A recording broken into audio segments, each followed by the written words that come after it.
Welcome back, my friends, to another journey into the past.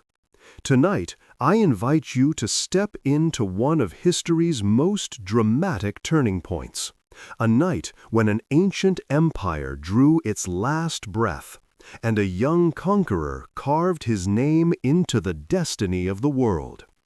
We are going to witness together what actually happened during the fall of Constantinople in 1453. Before we begin, if you find joy and calm in traveling through history with me, take a second to like this video and subscribe. It truly helps us keep exploring the past together. Now, dim the lights, let the hum of the evening guide your breathing, and imagine yourself standing at the walls of a great city, a city whose stones carried over 1,000 years of triumph and tragedy.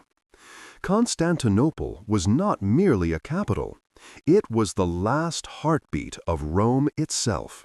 When it fell, the medieval world closed its doors forever, and a new age began. To understand what happened in May of 1453, we must first breathe in the weight of the centuries. Constantinople, founded in the year 330 by Emperor Constantine the Great, was meant to be a second Rome. He built it upon the ancient site of Byzantium, at the edge of the Bosphorus Strait, where Europe and Asia gaze into each other across a narrow channel of water. For over 1,100 years, it had survived as the capital of the Byzantine Empire, a Christian stronghold, a marketplace of the world, a city wrapped in walls that seemed eternal. By the 15th century, however, the empire was but a shadow of its former glory. Gone were the days of emperors commanding legions that stretched across the Mediterranean. Now, the Byzantines clung to little more than their capital itself, along with a handful of scattered territories. Surrounded on every side by the rising power of the Ottoman Turks, Constantinople stood as a lonely island in a swelling sea. The Ottomans were not yet the empire we later recognize in our history books, but they were becoming one. By the mid-15th century, they were led by a new sultan, Mehmed II. He was only 21 years old when he took the throne in 1451, but do not let his youth fool you. This was a man who carried ambition in his veins like fire. Educated in military arts, languages, mathematics, and statecraft, he believed himself destined to achieve what no Ottoman before him had fully accomplished: the capture of Constantinople. Generations of Turkish leaders had dreamed of this conquest. The city had been besieged before, by Persians, by Arabs, by Bulgars, and even by Crusaders. Most famously, in 1204, the Fourth Crusade had stormed the city not to liberate it, but to plunder it, leaving behind scars so deep that Byzantium never fully recovered. Yet, despite all these calamities, the city endured. Its massive walls, built in the 5th century under Emperor Theodosius II, were legends of military engineering, towering stone defenses that had resisted every attempt to breach them. For nearly 1,000 years, those walls had stood as the armor of the Christian East. Mehmed intended to shatter that legend. In 1452, he made his first move. On the European side of the Bosphorus, he ordered the construction of a colossal fortress, Rumeli Hisari. Its towers rose like jagged teeth overlooking the strait, directly opposite an older Ottoman fortress on the Asian shore. Together, these twin strongholds gave him control of the waterway. Any ship attempting to aid Constantinople now sailed at the mercy of Ottoman cannons. The Byzantines protested, but their empire had no power to resist. A Venetian vessel that tried to defy the blockade was sunk, its crew executed. The message was unmistakable: Constantinople was trapped. Inside the city, the situation was desperate. The Emperor Constantine XI Palaiologos ruled over a kingdom in name more than in fact. He was a man of courage and dignity, descended from the long and fading dynasty of the Palaiologi. Yet he commanded only a few thousand soldiers. The population of Constantinople, once perhaps 500,000 at its height, had dwindled to maybe 50 or 60,000. Many districts lay in ruins, abandoned after the devastation of past wars and the Great Plague. Still, Constantine refused to abandon hope. He sent pleas for aid to the West, to the Pope in Rome, to the kings of Europe, to the maritime republics of Venice and Genoa. The responses were hesitant and slow. In the West, kingdoms were consumed with their own rivalries. France and England had only just emerged from the 100 Years' War. Spain was still fighting its Reconquista. The Pope urged unity, but Latin Christendom had long regarded the Byzantines with suspicion since the schism between the Catholic and Orthodox churches. In the end, only small contingents of volunteers came to the city's defense. The most significant among them was a Genoese captain, Giovanni Giustiniani Longo, who arrived with around 700 seasoned soldiers. Giustiniani was a veteran of many battles, and his presence lifted morale inside the city. Constantine placed him in command of the land walls, the most critical point of defense. Meanwhile, Mehmed II was gathering a force that dwarfed anything Constantinople had faced in centuries. Contemporary sources claim numbers as high as 200,000 men, though modern historians estimate perhaps between 60 and 80,000, still an overwhelming host compared to the meager defenders. Among them were elite janissaries, infantry trained from childhood to be the backbone of the Ottoman army, disciplined, loyal, and deadly. The Ottoman navy, though less formidable than their land forces, assembled more than 100 ships to close off the city from the sea. And then there were the cannons. This was the age when gunpowder was beginning to reshape warfare, and Mehmed was determined to exploit it. He employed a Hungarian engineer named Orban, who cast for him enormous bombards, the largest of which could hurl stone balls weighing more than half a ton. These guns were dragged laboriously across the countryside by teams of oxen and men, arriving at the walls of Constantinople like beasts out of a nightmare. The defenders, who had long trusted their massive fortifications, now faced a weapon designed specifically to bring those walls crashing down. In early April of 1453, the Ottoman army encircled the city. Their camps stretched from the Golden Horn to the Sea of Marmara, banners fluttering in the spring wind. Drums thundered, fires lit the night sky. Inside the city, the bells of Hagia Sophia tolled, calling the faithful to prayer. The siege had begun. For nearly 2 months, the struggle raged. Day after day, Mehmed's cannons battered the walls. The earth trembled with every impact. Sections of the fortifications crumbled, but the defenders rushed to repair them, filling gaps with earth, rubble, and wooden palisades. Giustiniani's men fought with tireless discipline, repelling assaults with arrows, crossbows, and boiling oil. The defenders knew that every hour bought was precious, that perhaps relief might come from Europe, though in their hearts they feared no rescue was on the horizon.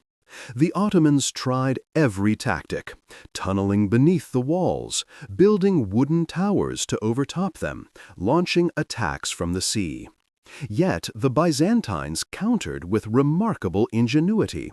Greek fire, the mysterious incendiary weapon of the empire, was unleashed on Ottoman ships.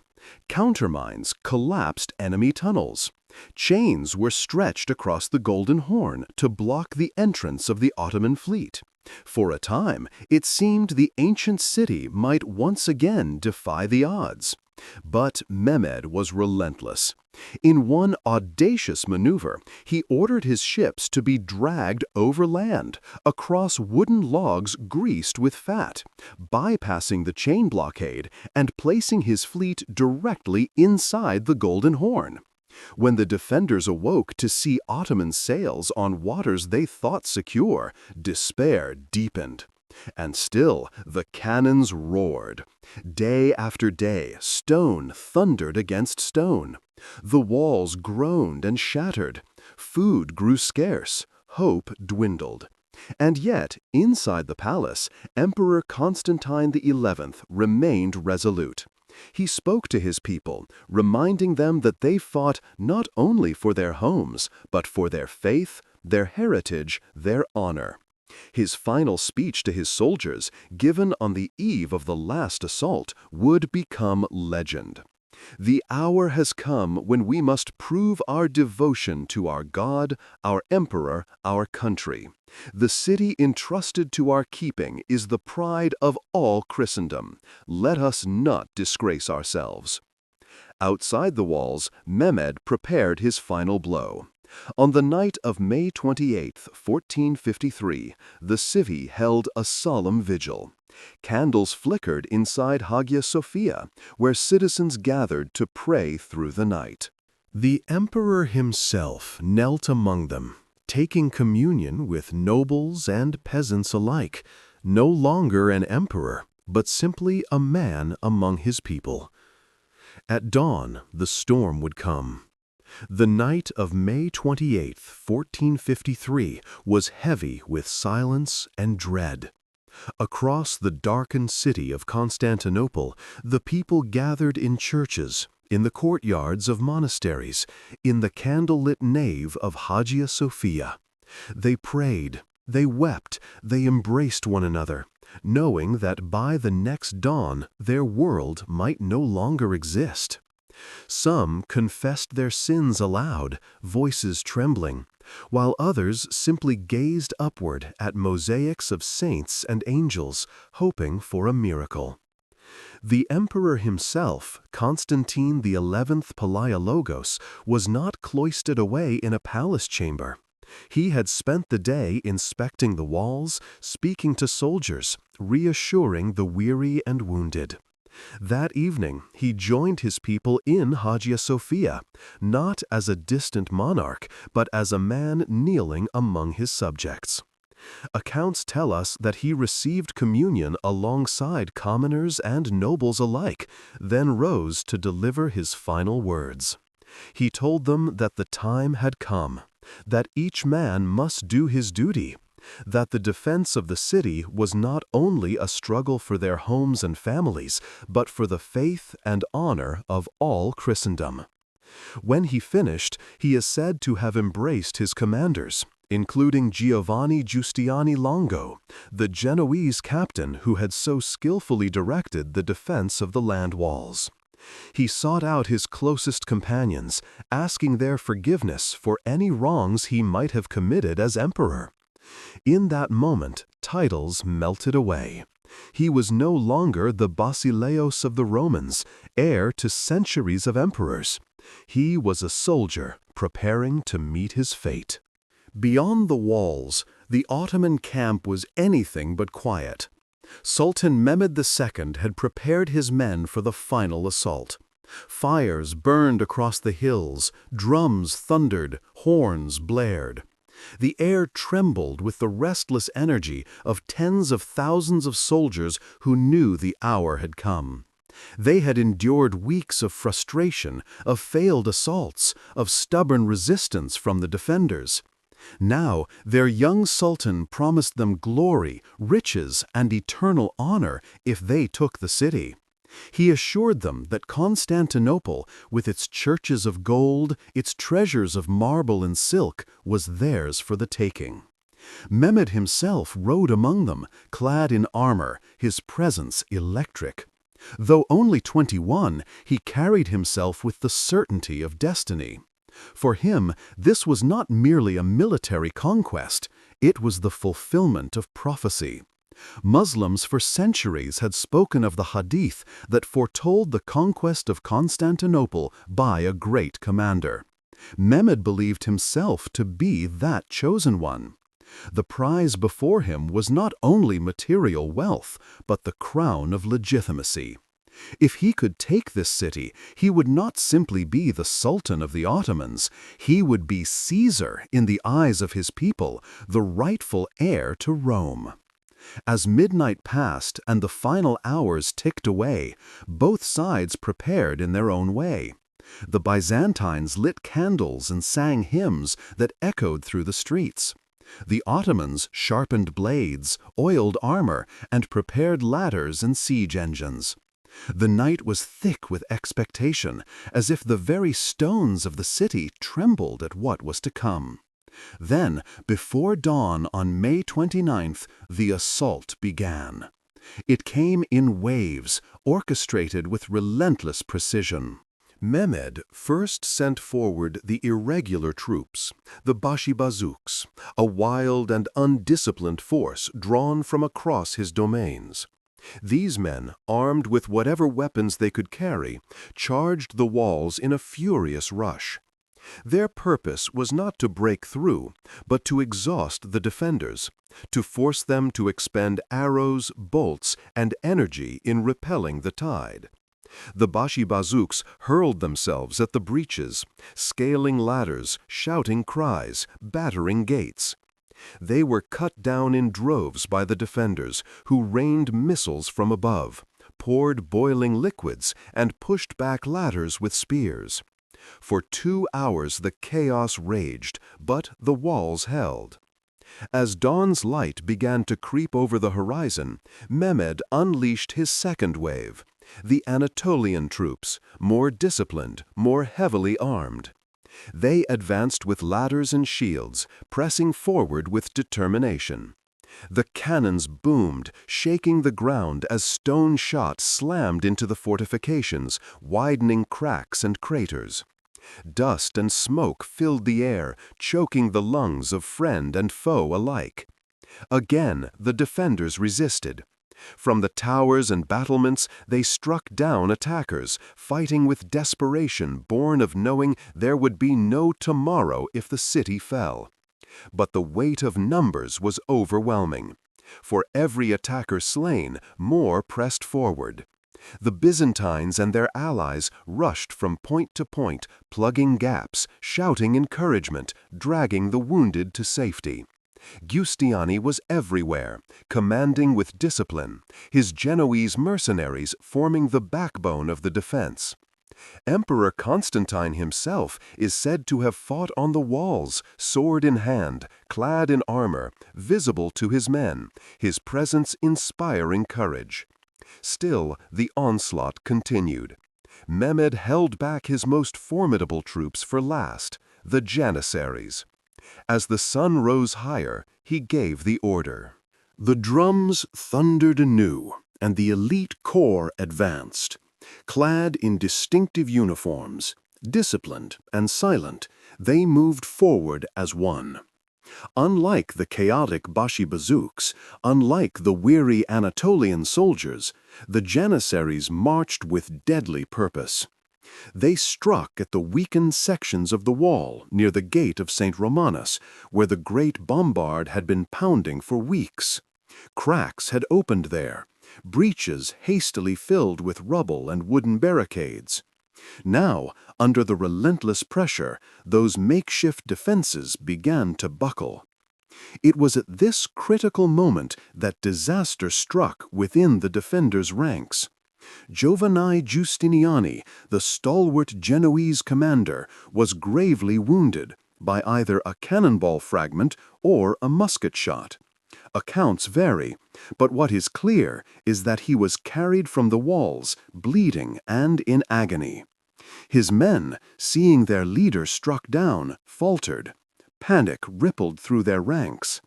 Though Constantine begged Giustiniani to stay, to remain as a symbol of resistance, the Genoese insisted on being taken to his ship in the Golden Horn.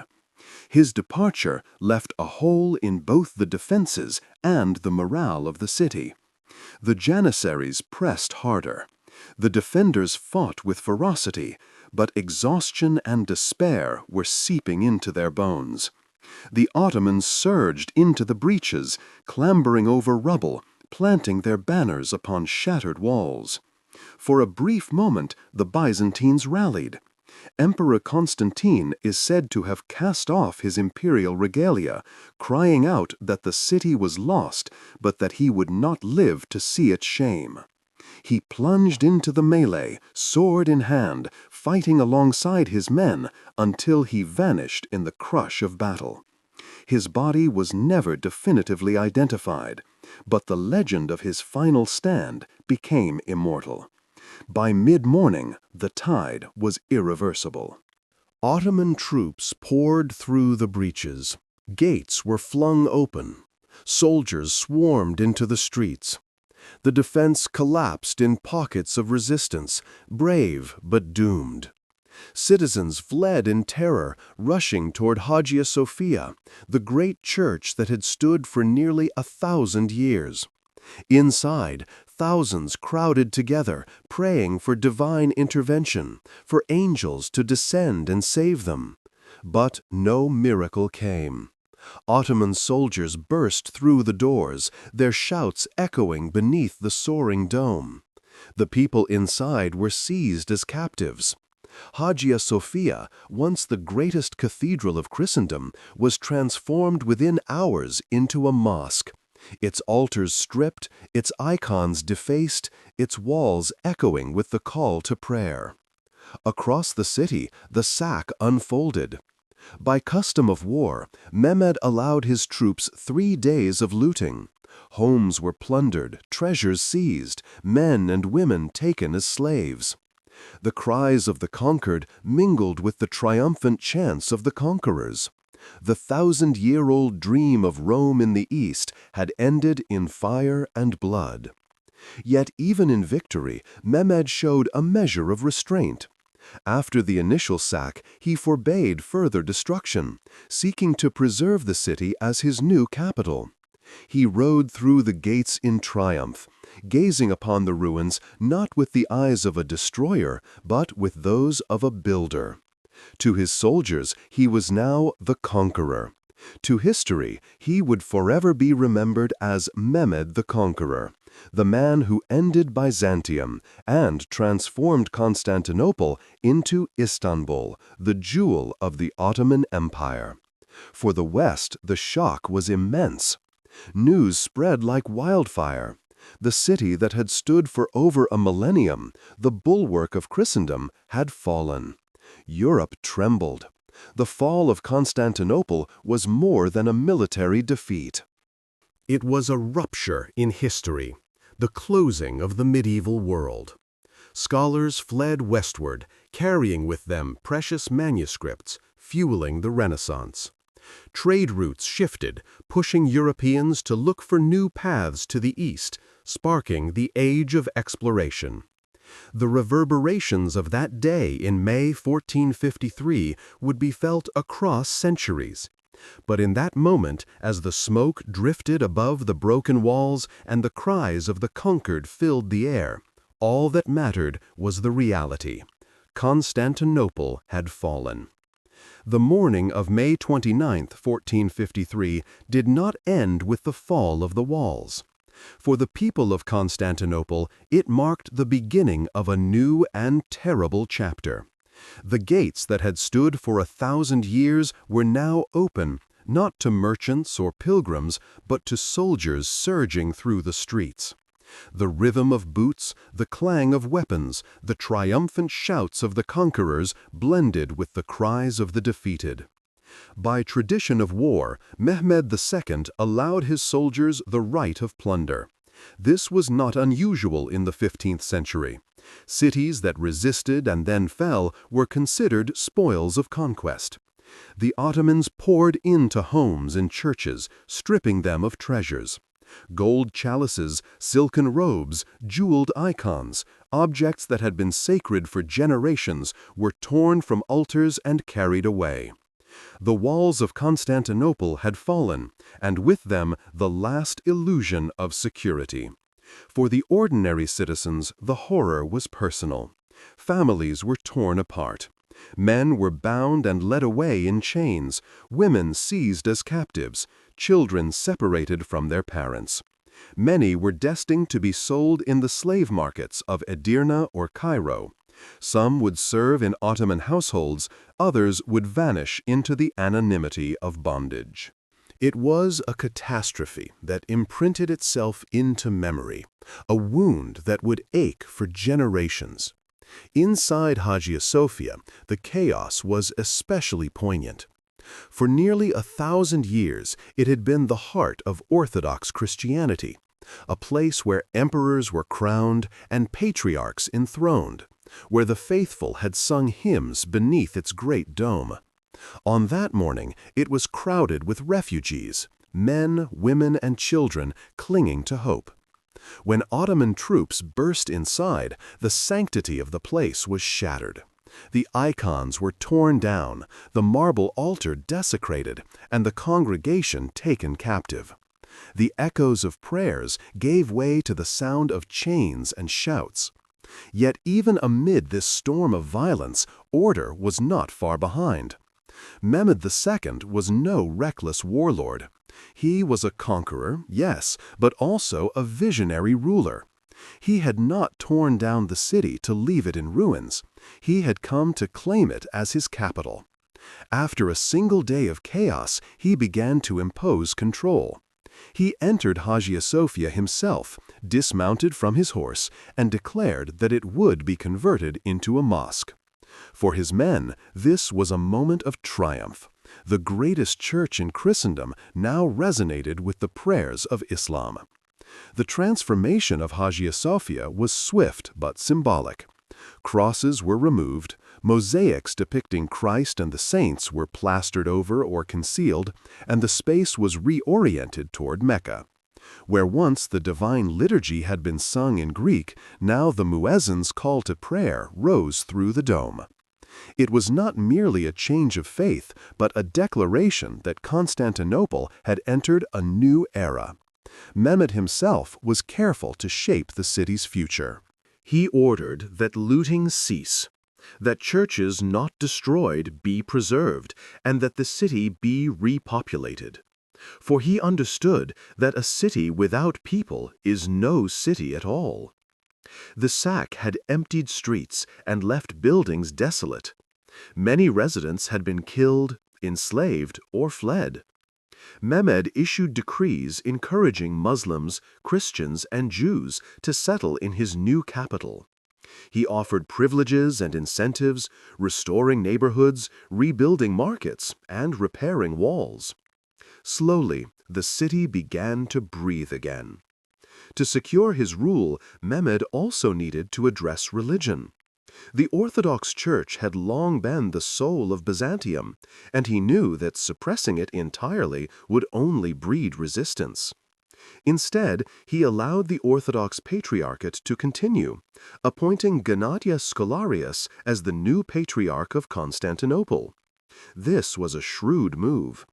By placing the Church under his protection, Mehmed both legitimized his rule in the eyes of the Greek population and ensured that the clergy would become intermediaries between his government and the conquered people. This pattern of pragmatism extended beyond religion. Mehmed welcomed Jewish refugees into the city, many of whom had fled persecution in Europe. He encouraged merchants from across his domains to bring their skills and wealth to Constantinople. He envisioned not just a conquered city, but a thriving, cosmopolitan capital. Within decades, Istanbul, as it came to be called, was one of the greatest cities in the world once again. Its skyline punctuated by domes and minarets, its bazaars humming with trade, its harbor crowded with ships. But in those first days after the conquest, the grief of Byzantium was raw. The Emperor, Constantine XI, had fallen in battle, his body lost amid the carnage. For the survivors, his death was both tragedy and legend. Stories spread that he had fought until the end, casting off his imperial robes and fighting as a common soldier, refusing to flee. Some whispered that he had not truly died, that he had been turned to marble beneath the Golden Gate, awaiting the day when he would rise again to reclaim his city.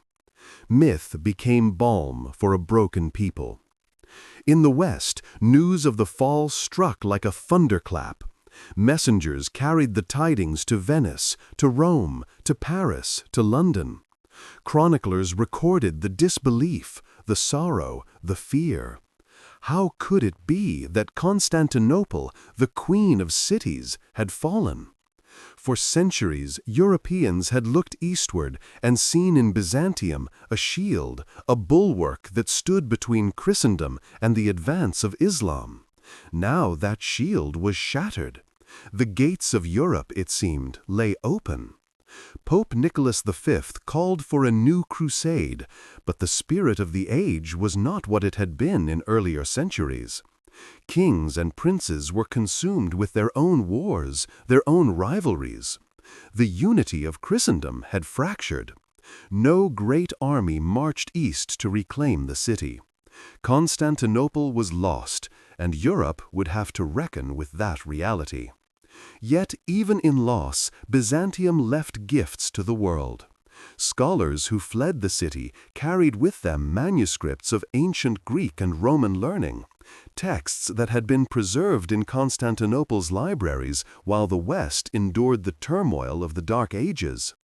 These works, Plato, Aristotle, Euclid, Galen, found their way to Italy, feeding the fires of the Renaissance. The fall of Constantinople closed one chapter of history, but, in a strange way, opened another. Mehmed II, meanwhile, wasted no time in solidifying his claim as the new master of the city. He styled himself not only Sultan, but also Caesar, heir to the Roman emperors. In his court, he received ambassadors from across Europe and the Islamic world. His capital stood at the crossroads of continents, and he intended to make it the center of his empire. He restored the city's aqueducts, repaired its palaces, and built new mosques of breathtaking grandeur. He founded schools, encouraged artisans, and promoted trade. The city rose from its ashes, transformed but alive. The image of the young sultan entering Hagia Sophia remains one of the most iconic moments in history. Accounts describe him pausing amid the ruined church, bending down to pick up a handful of dust and letting it fall through his fingers, a gesture of humility before God, even in triumph. It was as if he recognized the weight of what had happened. 1,000 years of empire had ended, and he was the architect of a new one. For the Byzantines, the memory of that day never faded. In the songs of the Greeks, in the laments of the Orthodox liturgy, the fall of Constantinople became a symbol of sorrow and longing. It was remembered not simply as a military defeat, but as the end of a world, the loss of a civilization that had carried Rome's torch through the centuries. Even today, among Greeks and Orthodox Christians, the date of May 29, 1453, is spoken of with reverence and mourning. And yet, paradoxically, the fall of Constantinople was not an ending for the city itself. It was a transformation. From Byzantine Constantinople to Ottoman Istanbul, the city remained a capital, remained a crossroads, remained alive. Its stones bore the weight of empires, its skyline shifted, but its heart continued to beat. When we speak of what actually happened during the fall, we speak not only of walls collapsing and armies charging, not only of plunder and conquest, we speak of the end of one world and the birth of another. We speak of a moment when history turned sharply, setting the stage for centuries to come. The fall of Constantinople was tragedy, yes, but it was also Genesis. In the days and weeks after May 29, 1453, The smoke of Constantinople's fall still lingered over its broken walls. But as time passed, the event began to take on a life beyond the battlefield. It became not just a memory, but a symbol, a canvas on which different peoples painted their grief, their pride, their faith, or their fear. What actually happened in those final hours became the foundation for legends that would echo for centuries. For the Greeks, the fall was a catastrophe, remembered in songs and laments.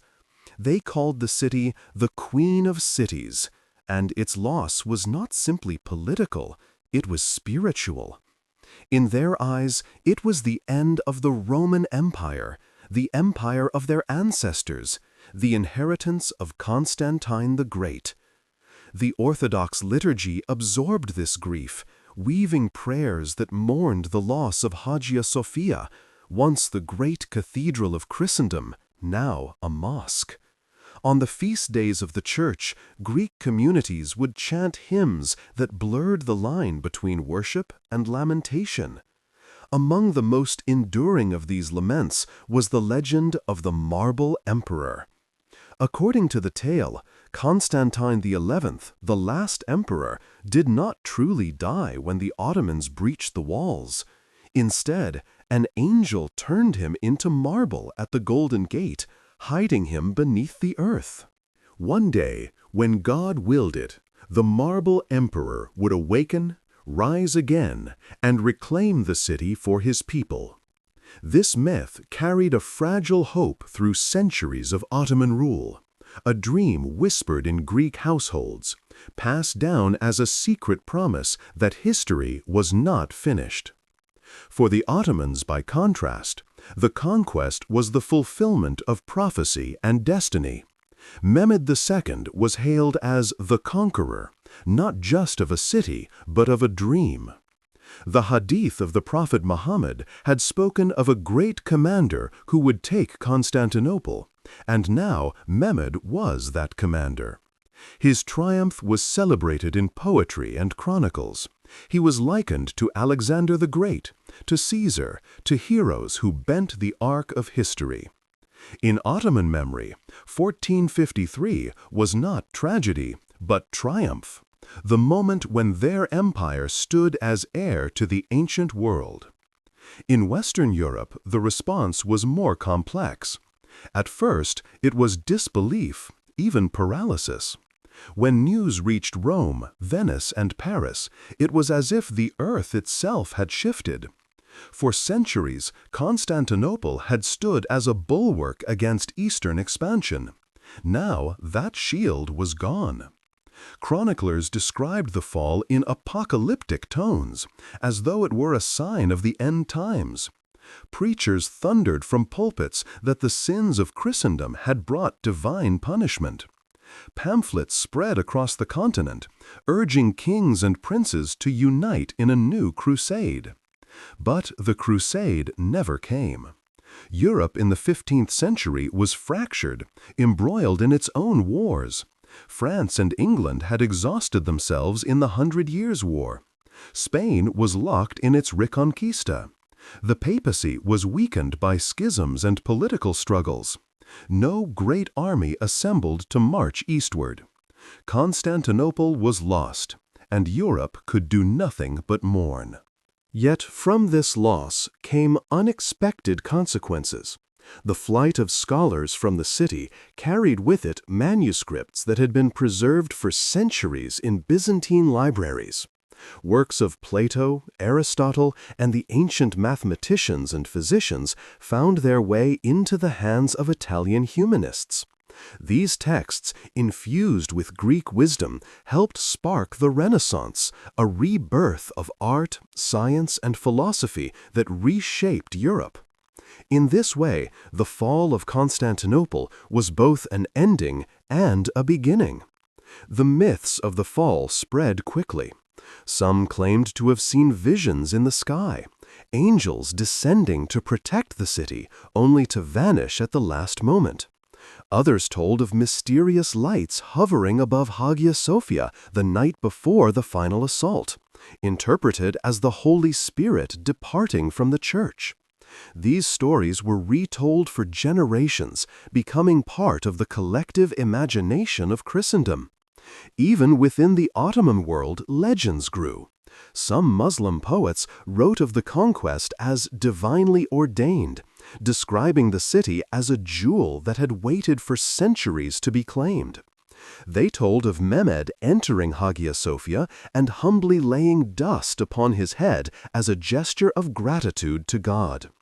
Whether or not the gesture truly occurred mattered less than the symbolism. A young sultan who knew the weight of what he had accomplished. In the centuries that followed, Constantinople, now Istanbul, would become a city of layers. Beneath Ottoman mosques lay Byzantine churches. Beneath bustling bazaars lay Roman forums. Every stone whispered of continuity and change.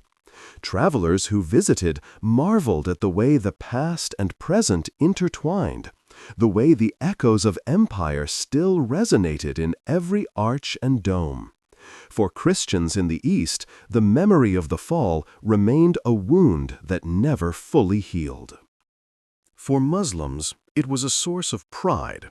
For Europeans, it was a warning and a turning point. And for the city itself, it was transformation.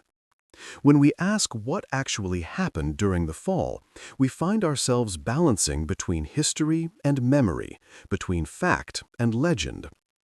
Yes, the cannons shattered the walls. Yes, the emperor died fighting. Yes, the city was sacked and its people enslaved. But beyond these facts lies the echo of meaning, the way those who lived afterward remembered and reinterpreted the event. One Venetian chronicler described standing in the harbor days later, seeing the Ottoman banners fluttering above the Theodosian walls, and feeling as though the world had ended. Another Byzantine refugee wrote of walking through the ruins, hearing silence where once markets had bustled, and realizing that an age had closed forever. Meanwhile, Ottoman poets celebrated in verse, painting Mehmed as a new Alexander who had outdone his predecessors. Over time, these perspectives intertwined. The fall of Constantinople became not just an event in history books, but a symbol in art, in literature, in sermons, in political rhetoric. European painters depicted the last emperor falling amid clouds of smoke, his crown cast aside, his body broken but noble. Ottoman miniatures showed Mehmed riding through the gates in splendor, greeted by his victorious army. Each image told a story. Each story shaped identity. Perhaps that is why this moment continues to fascinate us. The fall of Constantinople was both a brutal reality and a mythic turning point. It was flesh and blood, walls and cannons, but also prophecy and legend. It was, at once, the death of Rome and the birth of Istanbul, the end of the medieval and the dawn of the modern.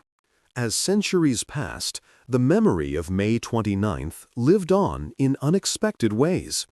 Greek families whispered laments by candlelight. Ottoman historians praised Mehmed as a model ruler. European thinkers cited the fall as the reason to look westward, across the Atlantic, in search of new worlds. The ripples of that day spread outward, touching places and people far beyond the Bosphorus. To walk through Istanbul today is to walk through those layers of history. The stones of the Theodosian walls still stand, battered but proud, reminders of the siege.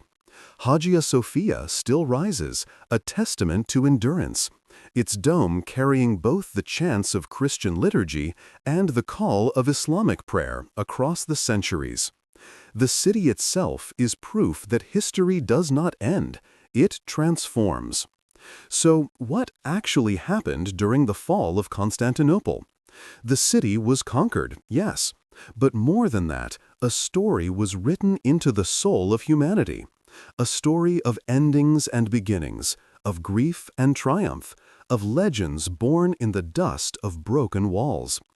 When we step back from the smoke and rubble of May 1453, the fall of Constantinople appears not only as the end of an empire, but as the beginning of a new global order.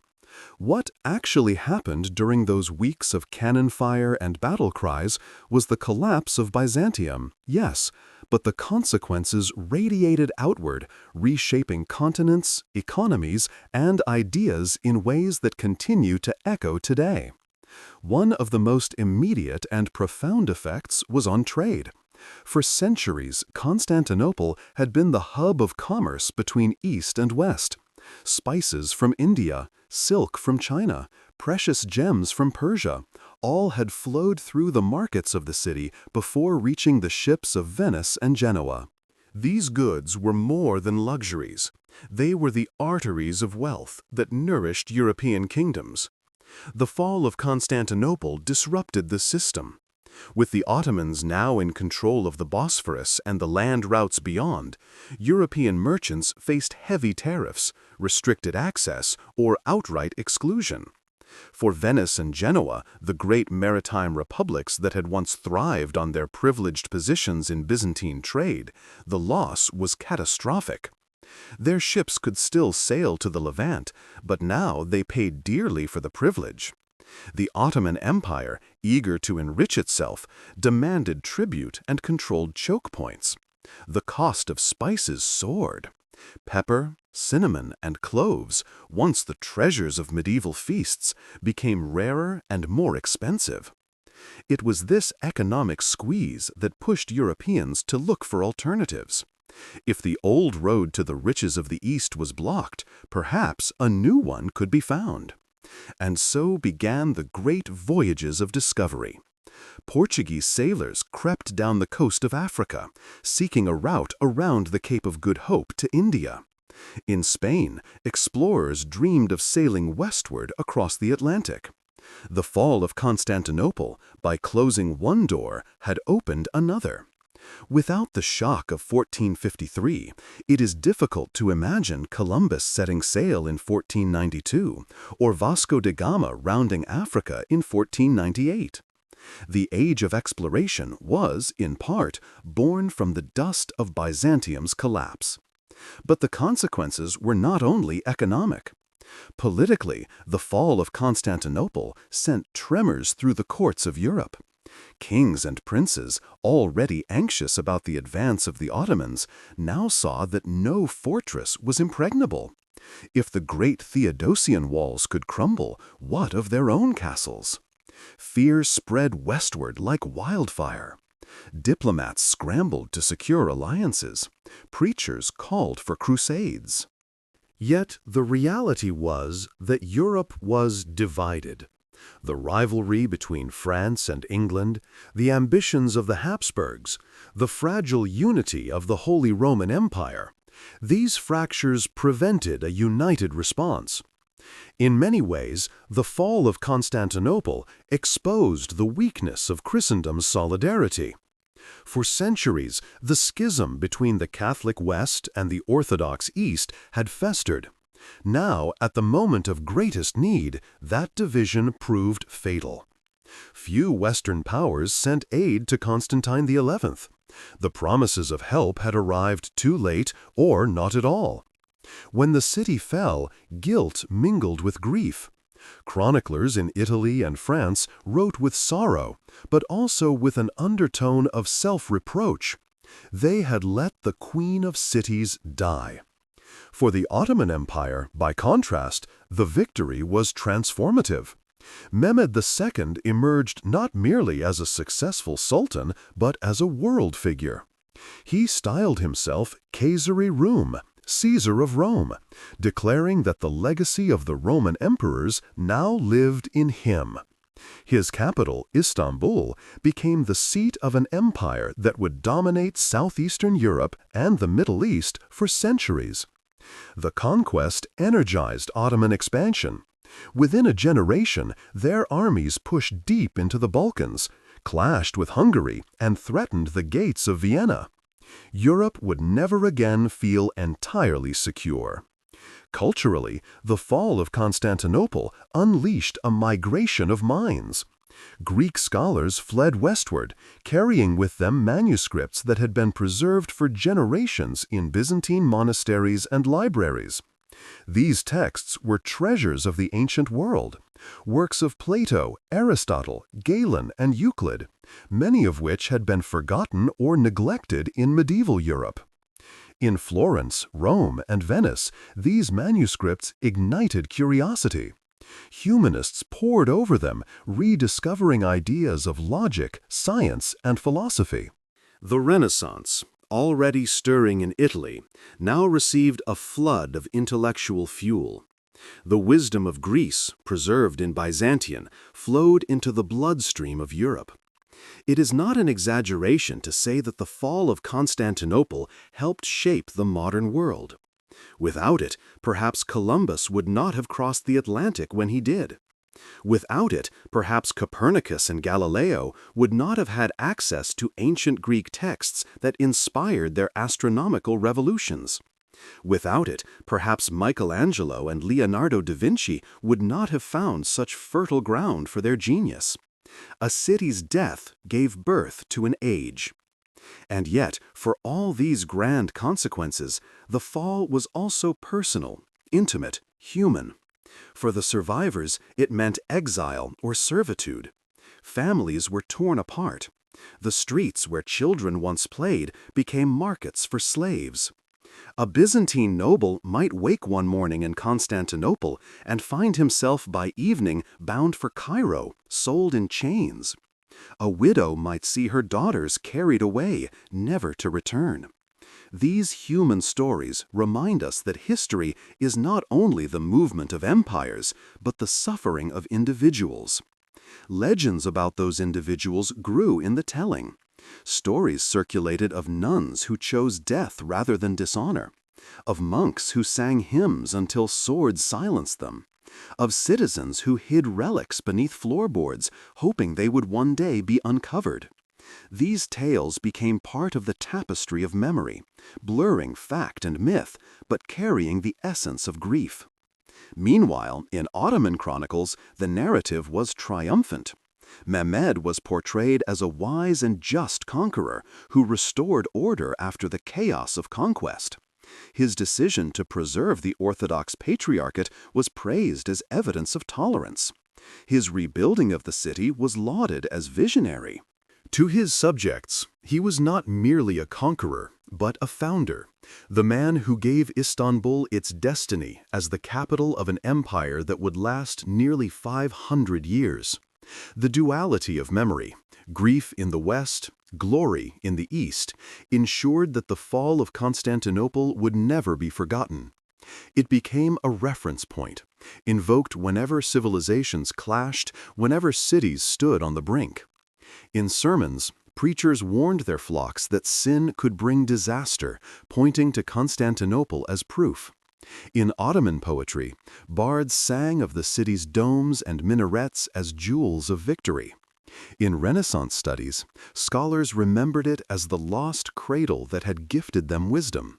So, when we ask what actually happened during the fall, we must remember that it was not only the collapse of a city, but the pivot of an age. The medieval world, with its castles, its crusades, its fractured Christendom, gave way to the early modern world of exploration, science, and empires. The cannons that shattered the Theodosian walls also shattered the old order. And even as we stand centuries later, we still feel those reverberations. Every map of the world drawn after 1453 carried the shadow of that day. Every voyage across the seas, every rediscovery of ancient thought, every clash between East and West bore its imprint. Constantinople had fallen, but in falling, it had reshaped the globe. When Mehmed II rode into Constantinople on May 29, 1453, he did not see only the broken stones of a conquered city. He saw a capital. To him, the fall of Constantinople was not the end of something ancient, but the beginning of something new. And in the months and years that followed, What actually happened was nothing less than the rebirth of the city, though in a new form, under a new name, and for a new empire. At first, the city was a shell of its former self. Centuries of decline, followed by siege and sack, had left entire neighborhoods abandoned. The once crowded streets were eerily empty. Churches stood silent, and many districts lay in ruins. Estimates suggest that the population had dwindled to perhaps 30 or 40,000, a fraction of the 500,000 that had once filled its walls.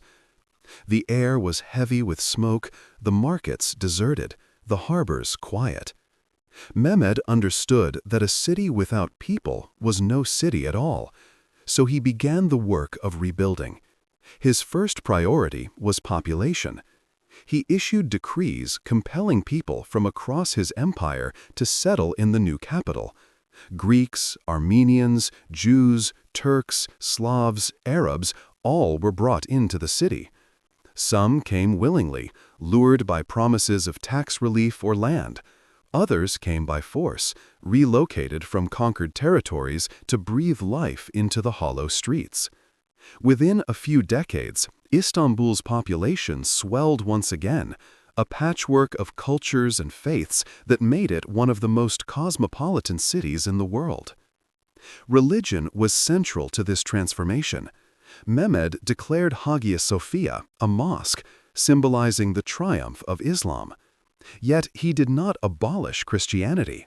Instead, he restructured it under his authority. He appointed Gennadios Scholarius as the new Orthodox Patriarch, granting him wide authority over the Christian community. By doing so, Mehmed created what came to be known as the millet system, a system in which religious communities governed their own affairs under the umbrella of Ottoman rule. Christians could worship freely, manage their schools, and handle legal matters within their community, so long as they recognized the sovereignty of the Sultan. Jews were granted similar autonomy under their rabbis. This policy was both practical and strategic. It ensured loyalty from diverse populations while reinforcing the Sultan's role as the ultimate arbiter. The city's skyline began to change as well. Mehmed ordered the construction of new mosques, the most famous of which was the Fatih Mosque, built on the ruins of the Church of the Holy Apostles. Its great dome and soaring minarets signaled a new era, one in which Ottoman architecture would leave its indelible mark on the city. Later sultans would follow his example, filling the city with masterpieces like the Suleymaniye and the Blue Mosque. But it began with Mehmed's vision: Istanbul as the beating heart of an Islamic empire.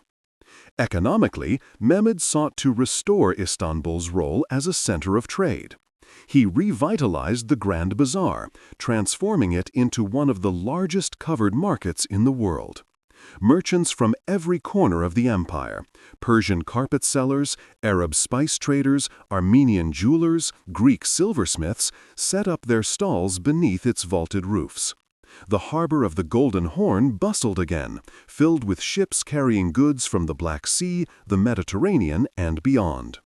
Caravan routes stretched eastward into Persia and Central Asia, bringing silk, porcelain, and gems. Istanbul once more became the hinge of continents. Administration also took shape. Mehmed established the Topkapi Palace, not merely as a royal residence, but as the center of Ottoman government. Within its courtyards and chambers, decisions were made that would shape the empire for centuries. The palace became the seat of the Divan, the council of ministers who advised the Sultan. It was also the home of the Sultan's household, including the harem and the imperial treasury. From its terraces, Mehmed could gaze across the Bosphorus, watching the trade routes he now controlled. But perhaps the most remarkable transformation was cultural. Under Mehmed's rule, Istanbul became a city of learning and art. He founded schools called madrasas, where scholars taught theology, law, mathematics, astronomy, and philosophy. He welcomed poets, historians, and architects into his court. He collected manuscripts in Arabic, Greek, and Latin, building libraries that rivaled those of the old Byzantine emperors. Mehmed himself was a man of learning, fluent in several languages, curious about science and philosophy. He invited Italian humanists to his court, seeking dialogue with the Renaissance minds of the West, even as he expanded the traditions of the Islamic world. The city also absorbed refugees. Jewish families, expelled from Spain in 1492, found refuge in Istanbul. Mehmed's successors welcomed them, granting them freedom to practice their faith and contribute to the economy. This act gave the city yet another layer of diversity, making it a haven for those fleeing persecution in Europe. By the 16th century, Istanbul was not only the capital of the Ottomans, but a mosaic of peoples, faiths, and languages. The transformation was not without tension. The memory of Byzantium lingered among the Greek population. Churches were converted to mosques, icons hidden or destroyed, and ancient traditions reshaped under Ottoman authority. For many Orthodox Christians, the city remained a place of sorrow, even as life slowly resumed. Yet even they could not deny that Istanbul had risen from the ashes, vibrant and alive. The Ottomans also fortified the city. Mehmed repaired and strengthened the Theodosian walls, ensuring they remained a formidable defense even in the age of gunpowder. He expanded the naval arsenal on the Golden Horn, making Istanbul the center of Ottoman sea power. From here, fleets would sail to dominate the Aegean, the Black Sea, and eventually the Mediterranean. In the wider world, Istanbul quickly became a city of fascination. European travelers, merchants, and diplomats marveled at its size, its wealth, and its diversity. Some described it as a jewel, others as a menace, but all recognized it as a city that mattered. For the next centuries, Istanbul would be at the center of diplomacy, trade, and conflict between East and West. What is striking when we look at what actually happened after 1453 is how quickly Mehmed turned ruin into renewal. He did not raze the city to punish it, as some conquerors might have done. He built it up. He envisioned not only a capital for his empire, but a symbol for the world, and in this he succeeded. By the end of his reign, Istanbul was no longer the shattered husk of Byzantium. It was a thriving metropolis filled with mosques, palaces, markets, and people from every corner of the empire. The sound of church bells had given way to the call of the muezzin, the imperial processions of Byzantine emperors replaced by the sultan's stately marches. Yet in its bones, in its stones, the city remained itself. Still the great crossroads of civilizations, still the queen of cities, even under a new crown. And as Istanbul grew, so too did the legend of Mehmed II. To his people, he was not only the conqueror, but the rebuilder, the man who gave life to a new Rome. To the world, he became a figure of fascination, sometimes feared, sometimes admired, but always recognized as a ruler who had changed history. Thus, the story of what happened after the fall reminds us that history's endings are rarely absolute. Constantinople fell, but Istanbul rose. The Byzantine Empire died, but the Ottoman Empire flourished. And the city at the heart of it all continued to beat, adapting, transforming, enduring. When Constantinople became Istanbul, the transformation was not merely architectural or demographic. It was civilizational. Mehmed II had planted the seeds of a new imperial capital. But in the decades and centuries that followed, Istanbul grew into something larger than any one man's vision. It became a symbol, not only for the Ottomans, but for the entire world, of the shifting balance of power between East and West. By the 16th century, under the reign of Sultan Suleiman the Magnificent, Istanbul had blossomed into one of the greatest cities on earth. Its population surged past 500,000, rivaling the great metropolises of Europe. Its markets overflowed with goods from 3 continents. Its skyline glittered with domes and minarets, while the Bosphorus shimmered with ships from every shore. Travelers from Venice, France, and England described it with awe, a city where East met West, where Christian churches stood beside Islamic mosques, where caravans unloaded silks even as galleons unloaded spices. Politically, Istanbul was the nerve center of an empire that stretched from the gates of Vienna to the deserts of Arabia, from the shores of North Africa to the mountains of Persia. The Ottoman sultans ruled from Topkapi Palace, a sprawling complex that combined the intimacy of a household with the gravity of a court. Within its walls, the Divan, the Council of Viziers, debated war and peace. Here, ambassadors from Europe bowed before the Sultan, offering gifts and seeking treaties, their words carefully measured in a court where silence could be as dangerous as speech. The city was also the heart of the Ottoman navy. From the Golden Horn, fleets sailed to dominate the Mediterranean. In 1571, the Battle of Lepanto checked Ottoman naval power. But even after that defeat, Istanbul remained a maritime capital.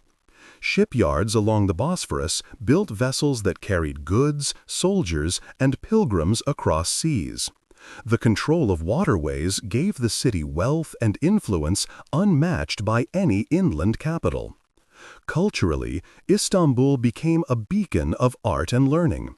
The Ottomans inherited the Byzantine tradition of scholarship and layered upon it the intellectual traditions of the Islamic world.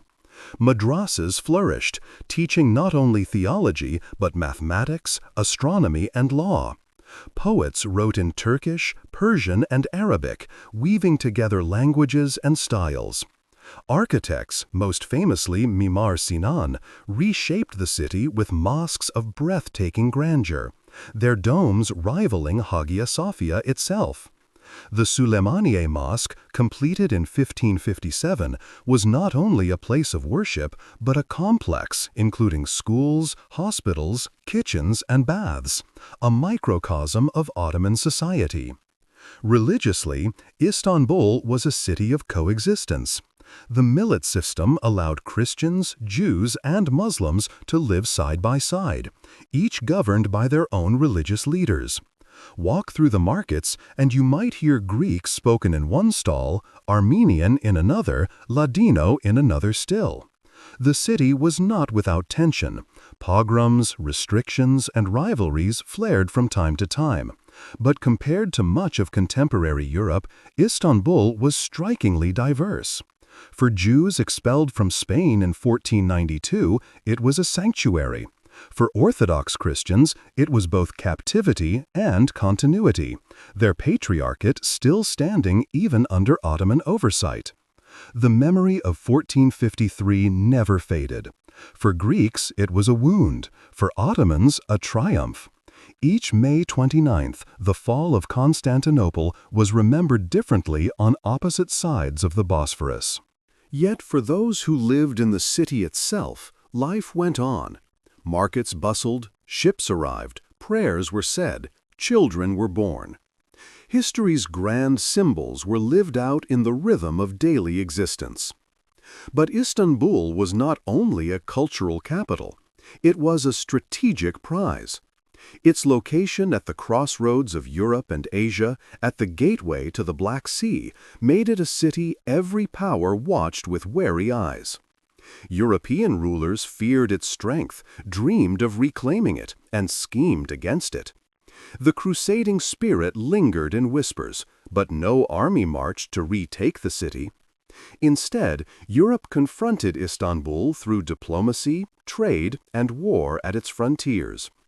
One of the most dramatic moments came in 1529, when Ottoman armies reached the gates of Vienna.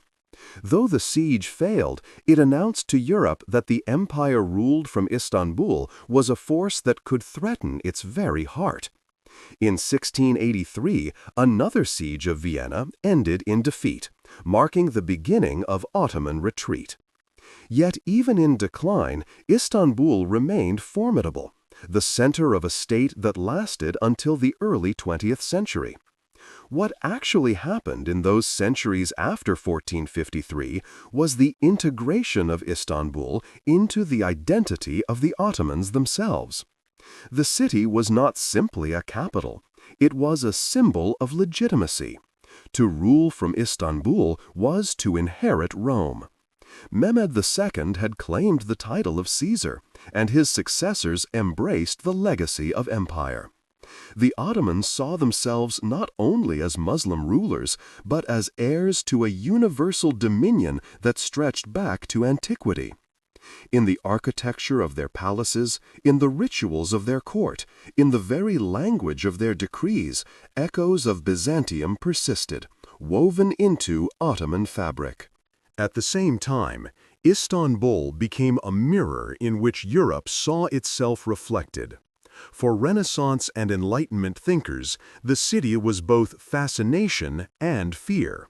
Travelers described its riches, its order, its beauty, but also its difference. For some, Istanbul was a reminder of Europe's vulnerability. The city that had once been Christendom's pride, now resounding with the call to prayer. For others, it was proof of the possibility of coexistence, a city where multiple faiths endured under one sovereign. The Ottoman embrace of science and culture also influenced Europe in unexpected ways. Medical texts translated from Arabic circulated in European universities. Architectural styles borrowed from Ottoman models appeared in European palaces. Coffee, first popularized in the Ottoman world, made its way into European cafes, fueling intellectual debates that shaped modernity. In this sense, Istanbul was not a wall between worlds, but a bridge. Yet memory of conquest lingered. Among Greeks and Orthodox Christians, the fall of Constantinople remained a central lament. Songs of loss were passed from generation to generation, mourning the Queen of Cities. The legend of the Marble Emperor endured, whispering hope that one day the city would be reclaimed. These memories shaped national identities, feeding movements of resistance centuries later. In Istanbul itself, life was textured with contradiction. A Greek merchant might prosper in trade, even as he remembered the empire lost. A Jewish scholar might find sanctuary from persecution, even as he lived under the shadow of the Sultan. A Muslim janissary might rise to power in the palace, even as he knew his origins as a boy taken from Christian lands. The city was a tapestry of triumph and tragedy, glory and grief, woven together in ways that could not be unraveled. By the 18th century, the balance of power began to shift. Europe's scientific and industrial revolutions gave it new strength, while the Ottoman Empire struggled with corruption, decentralization, and military defeats. Yet Istanbul remained a capital of consequence. Diplomats crowded its courts, spies filled its taverns, merchants thronged its markets. Its mosques still dominated the skyline, its bazaars still hummed with life. When Napoleon marched into Egypt in 1798, when Russian fleets prowled the Black Sea, when British ambassadors plotted strategies, all eyes still turned to Istanbul. The city that had once been Byzantium, that had once been Constantinople, remained at the center of history's stage. So what actually happened in those centuries after the fall? The city lived. It endured. It adapted. It was never static, never frozen in the moment of 1453. It became Ottoman without ceasing to carry its Byzantine bones. It became Islamic without erasing its Christian memories. It became modern without losing its ancient soul. And through it all, Istanbul remained what it had always been, the queen of cities. By the 18th century, Istanbul remained majestic, but the empire it commanded was no longer the unstoppable force of Mehmed II or Suleiman the Magnificent.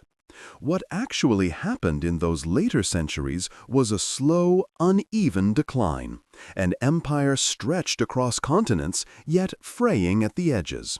And always, at the heart of it all, was the city once called Constantinople, now both jewel and burden for the Ottomans.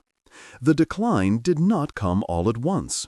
For generations, the empire remained formidable, its armies capable, its treasury rich. But beneath the surface, cracks widened. Corruption seeped into the bureaucracy.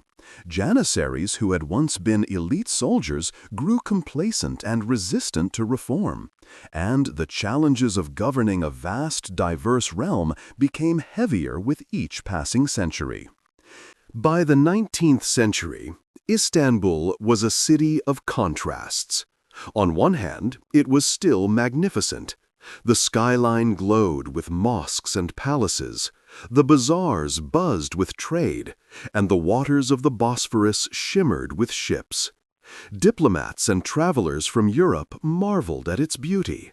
Writers described the city as a place where history seemed alive in every stone.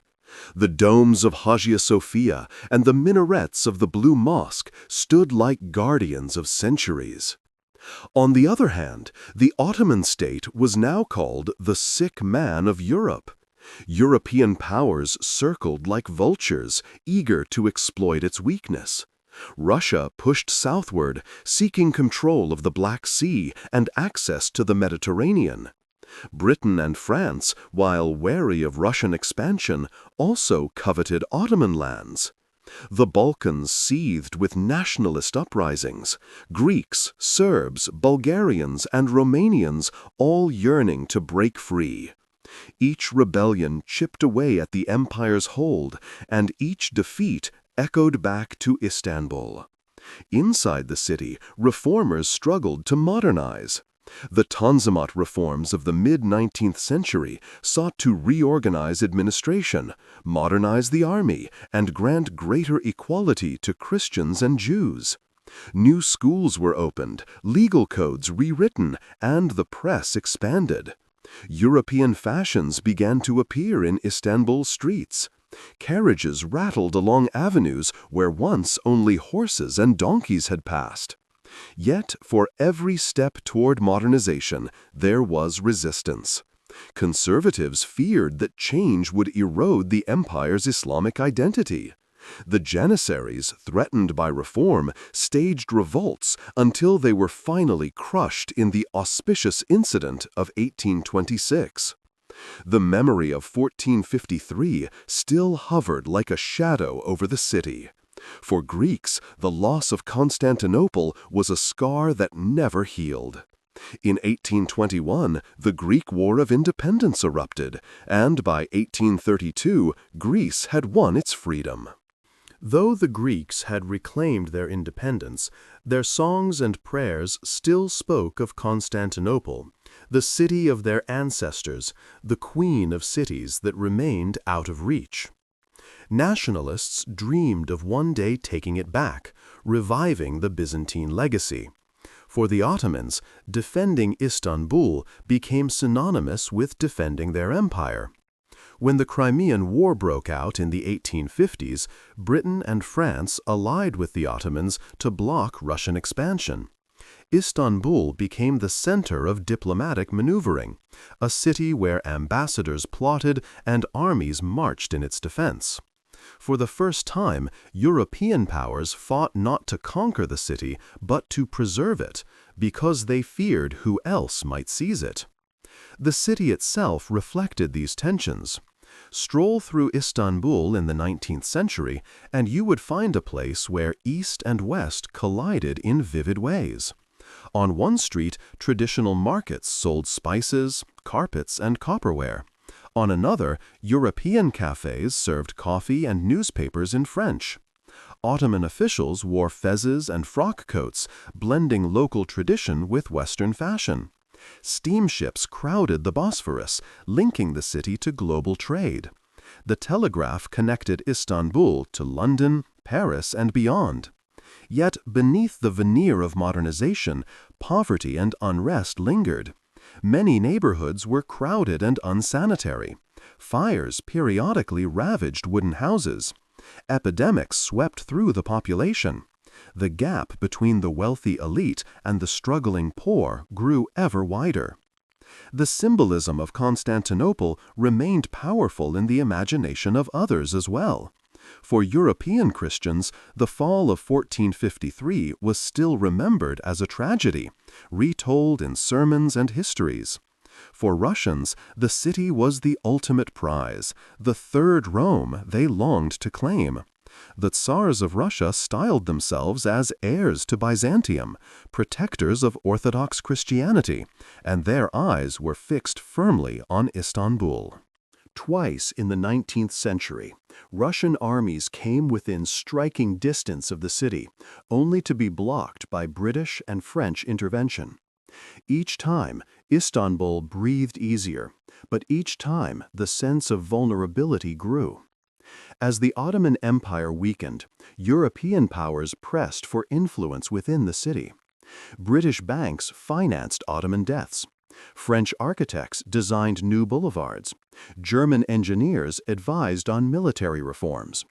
The city modernized, but often under the watchful eye of outsiders. Istanbul was not simply the Ottoman capital. It had become a pawn in the great game of European politics. Still, life in the city went on. The call to prayer echoed 5 times a day from minarets. Markets bustled with shoppers. Children played in alleyways that had seen both emperors and sultans pass. Hagia Sophia, once the Cathedral of Byzantium, still stood as a mosque, its mosaics hidden under plaster, but not forgotten. To walk its floors was to feel the layers of history pressing up through the stones. By the late 19th century, nationalism surged within the empire's diverse communities. Armenians demanded reforms and greater autonomy. Arabs sought recognition of their identity. Greeks and Bulgarians dreamed of expanding their new nations.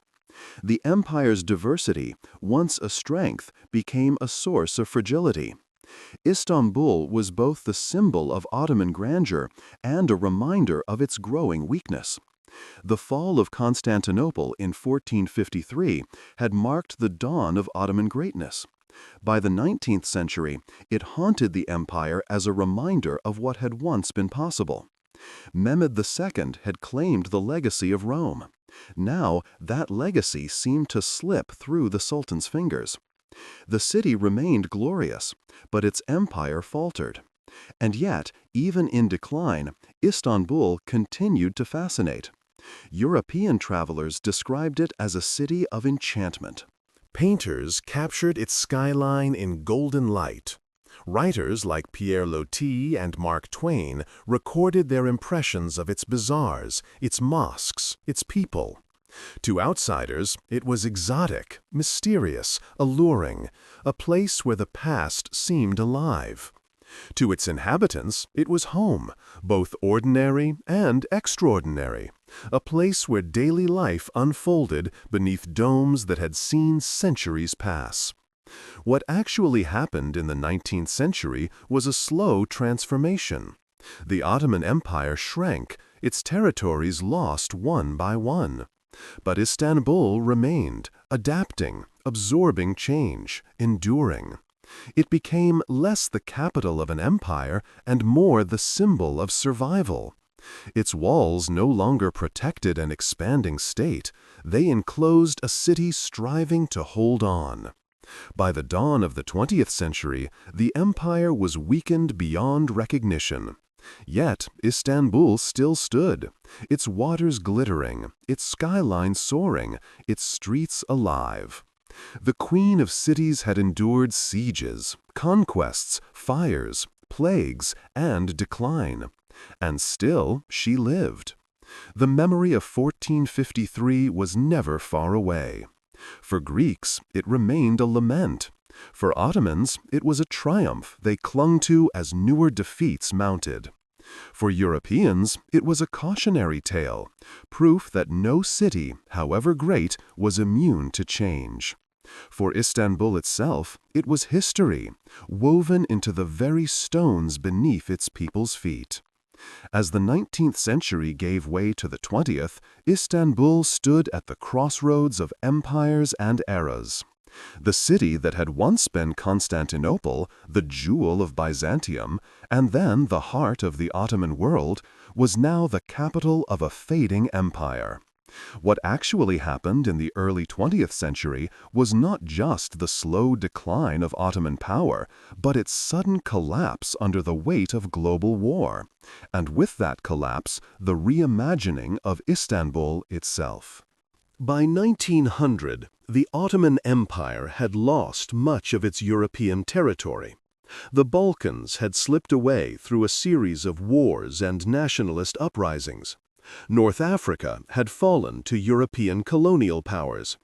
Even the Arab provinces, long considered integral to the empire, were restless.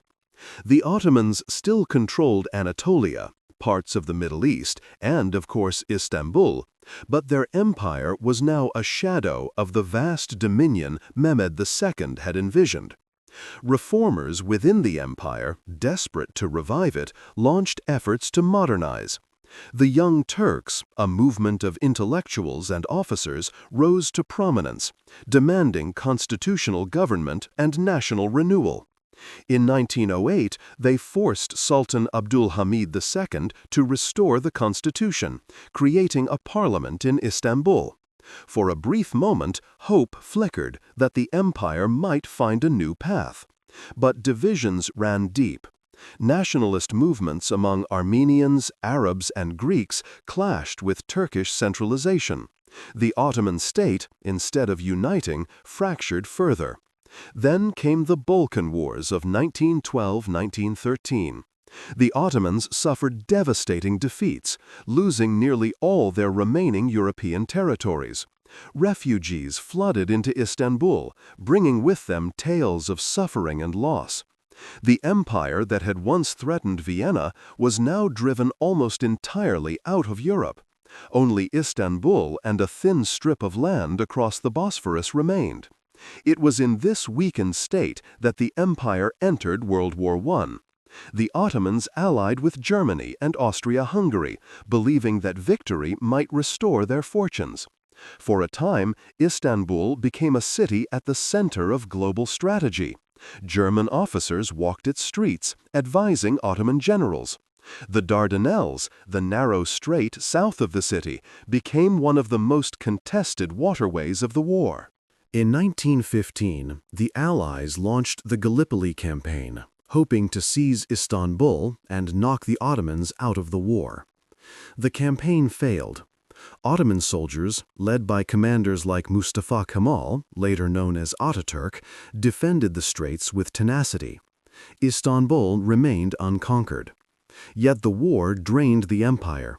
Blockades caused food shortages, disease spread, and political unrest simmered.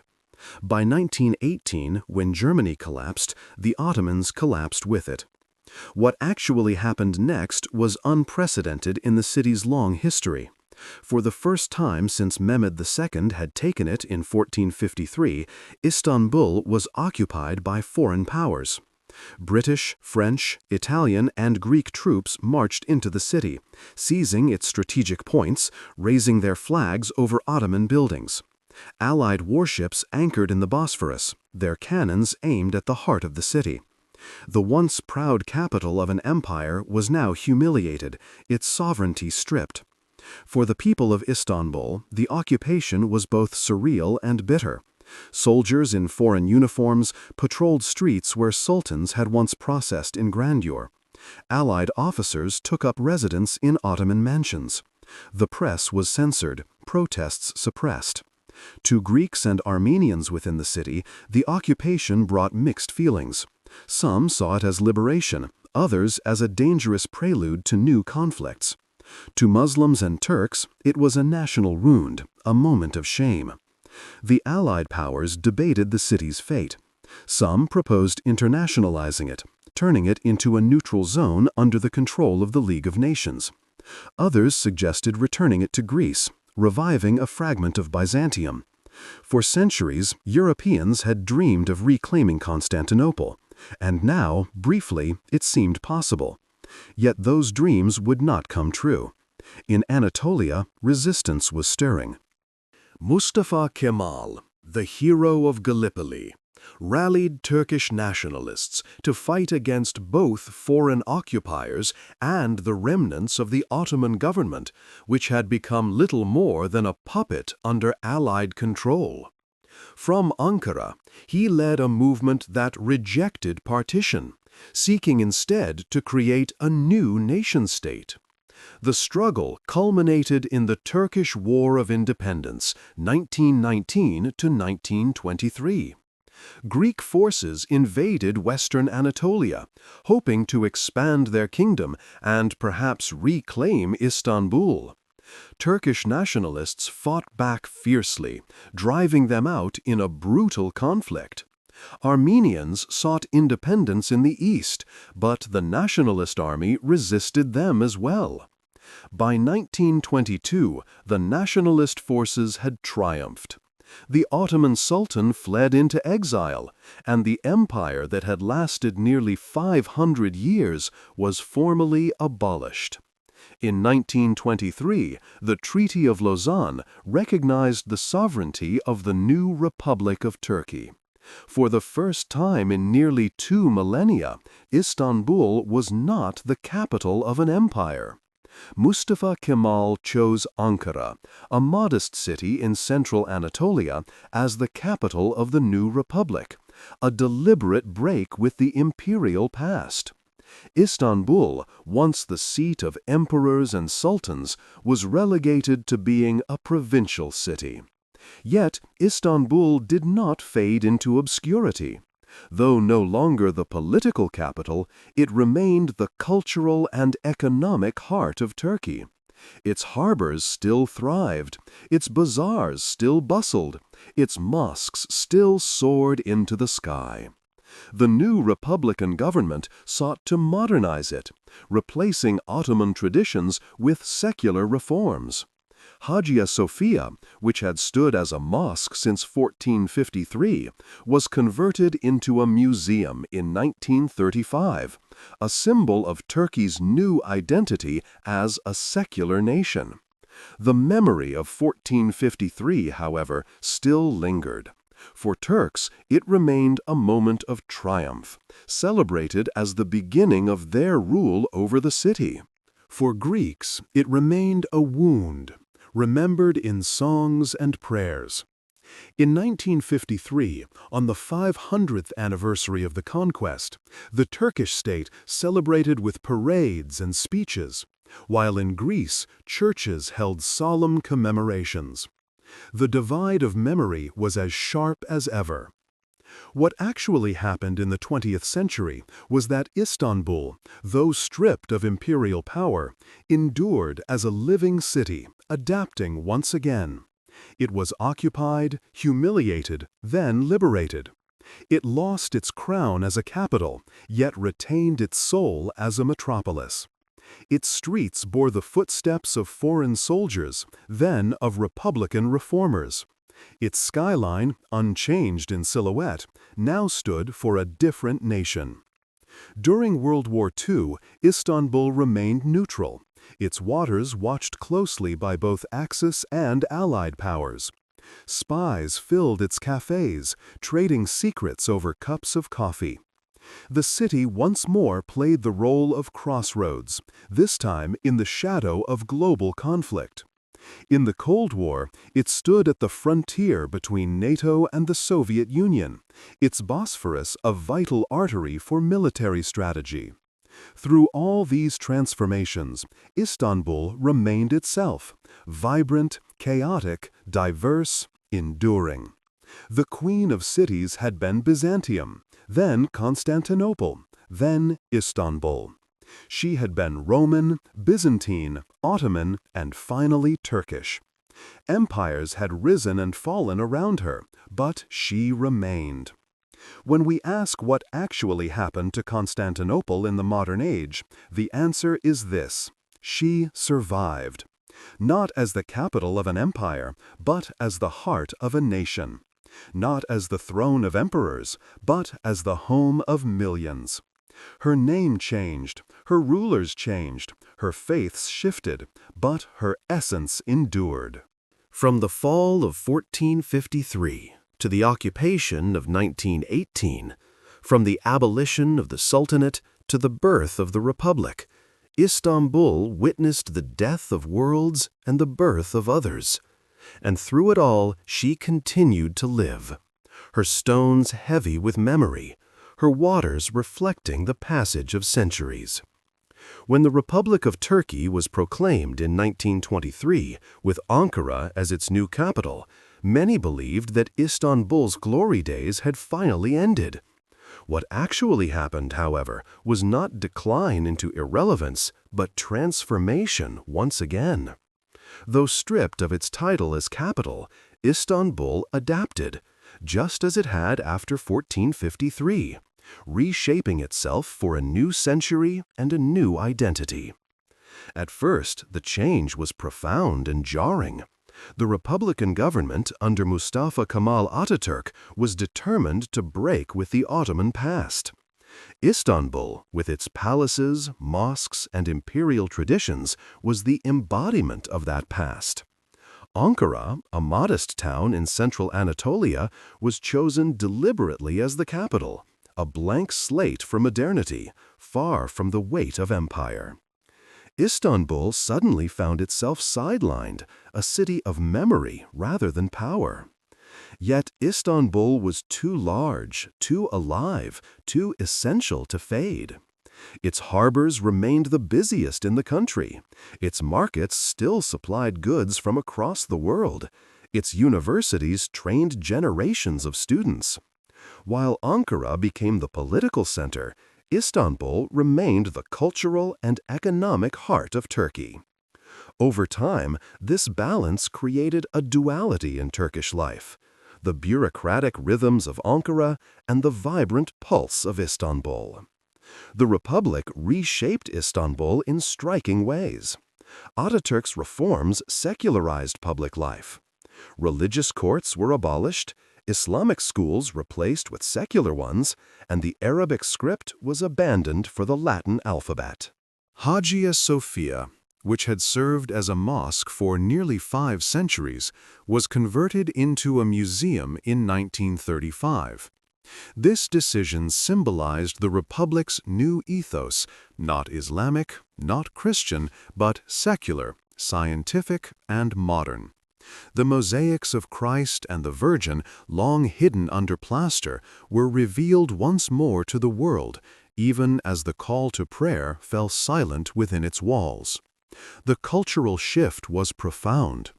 Istanbul's streets echoed not with the pomp of imperial processions, but with the experiments of modern life. Cinemas appeared. Jazz and tango reached the city's dance halls, and newspapers debated the future of the Republic.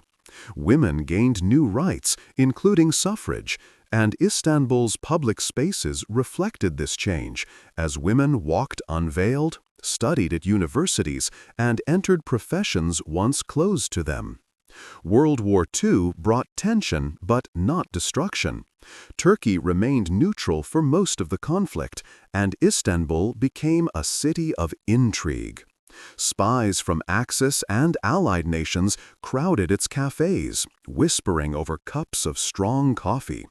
Intelligence agents traded information in smoky taverns, and secret deals shifted the tides of war in subtle ways. Once again, the city's position at the crossroads of continents made it a natural stage for global drama. In the decades after the war, Istanbul began to grow rapidly.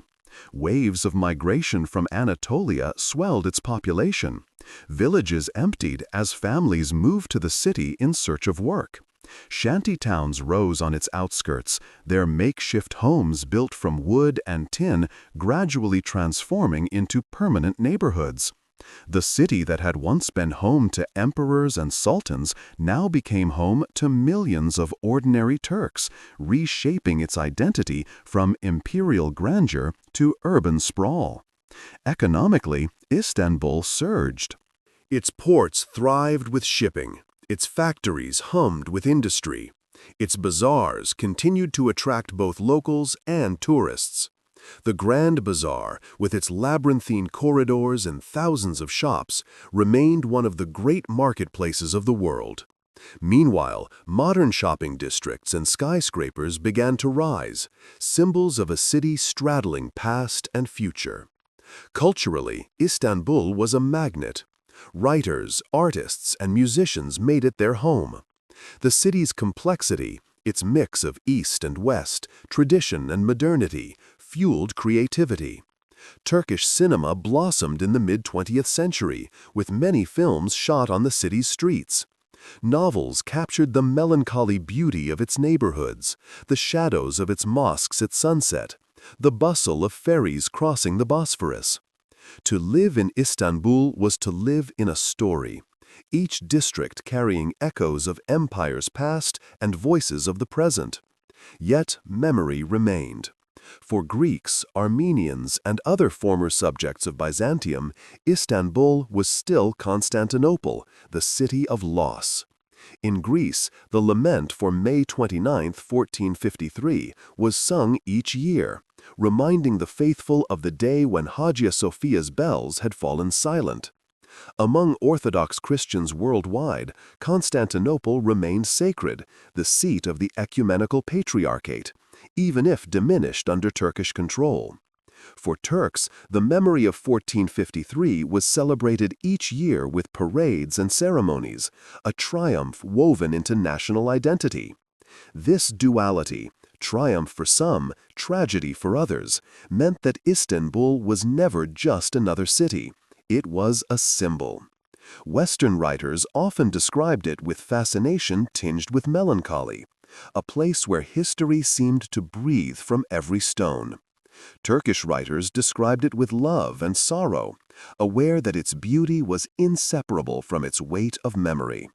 The poet Yahya Kemal called it the eternal city of our dreams. Later, Nobel laureate Orhan Pamuk would capture its essence in the word huzun, a Turkish term for collective melancholy, the feeling of living among ruins and memories. In the 1950s and 1960s, Istanbul modernized at breakneck speed. New roads cut through ancient districts. Bridges spanned the Bosphorus, linking Europe and Asia with concrete and steel. The Bosporus Bridge, completed in 1973, symbolized the city's unique geography, uniting two continents in daily traffic. Yet modernization came at a cost. Many old neighborhoods were demolished, wooden houses replaced by concrete apartments. The city grew crowded, noisy, polluted, yet always alive. The memory of Constantinople was never far away, even in this modern age. In 1953, on the 500th anniversary of the conquest, Turkey celebrated with grandeur.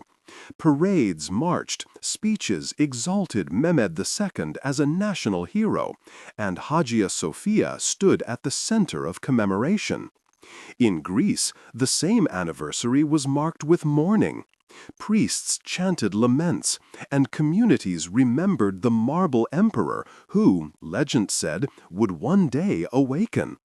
The divide in memory remained unbridgeable, each side clinging to its own vision of the past. Istanbul also became a stage for global politics once more. During the Cold War, it was a front-line city, part of NATO's defense against the Soviet Union. American warships passed through its straits, Soviet spies lingered in its cafes, and Turkish citizens lived with the awareness that their city could be the spark of world war. Yet life went on. Ferries still crossed the Bosphorus, markets still buzzed, children still played in the shadow of ancient walls.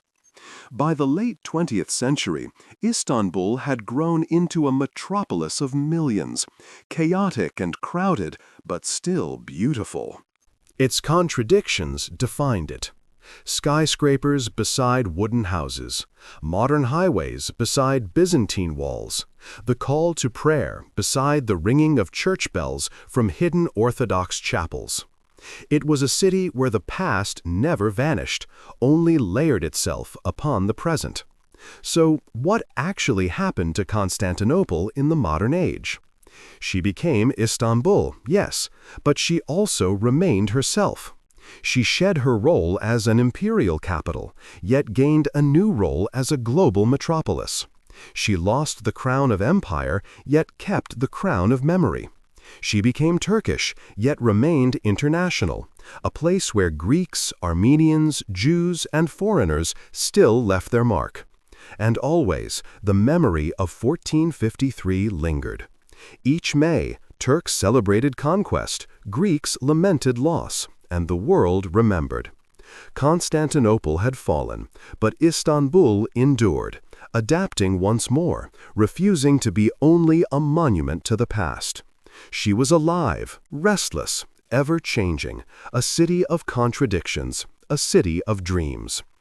As the 20th century gave way to the 21st, Istanbul stood transformed once again. What actually happened to Constantinople, now Istanbul, was not that it disappeared into history, but that it became a global metropolis, its identity layered with ancient memory and modern ambition. The Queen of Cities, once the heart of empires, was now a city of millions, bridging continents and centuries. By the dawn of the new millennium, Istanbul's population had exploded to over 10 million, and it has continued to grow since. Skyscrapers pierced the skyline, highways roared with traffic, and new bridges stretched across the Bosphorus. The city that had once been defined by its walls was now sprawling outward, its neighborhoods stretching far beyond the old boundaries of Byzantium. Yet at the center, the ancient heart remained. Hagia Sophia, the Blue Mosque, Topkapi Palace, the Grand Bazaar. Modernity pressed in, but the past never let go. In global culture, Istanbul became a symbol of contrasts. Western travelers marveled at its blend of Europe and Asia, its mosques and churches, its bazaars and nightclubs. Turkish writers like Orhan Pamuk captured its spirit of melancholy, the sense of living among ruins even as skyscrapers rose.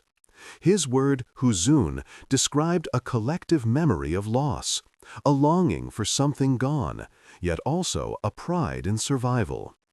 To walk through Istanbul in the 21st century was to feel both the triumph of Mehmed II and the sorrow of Constantine XI, both conquest and lament woven into daily life. Politically, the city became a stage once again. Though Ankara remained the capital, Istanbul was Turkey's true window to the world. It hosted international summits, drew millions of tourists, and served as a hub for finance and culture. Its airports connected Europe to Asia.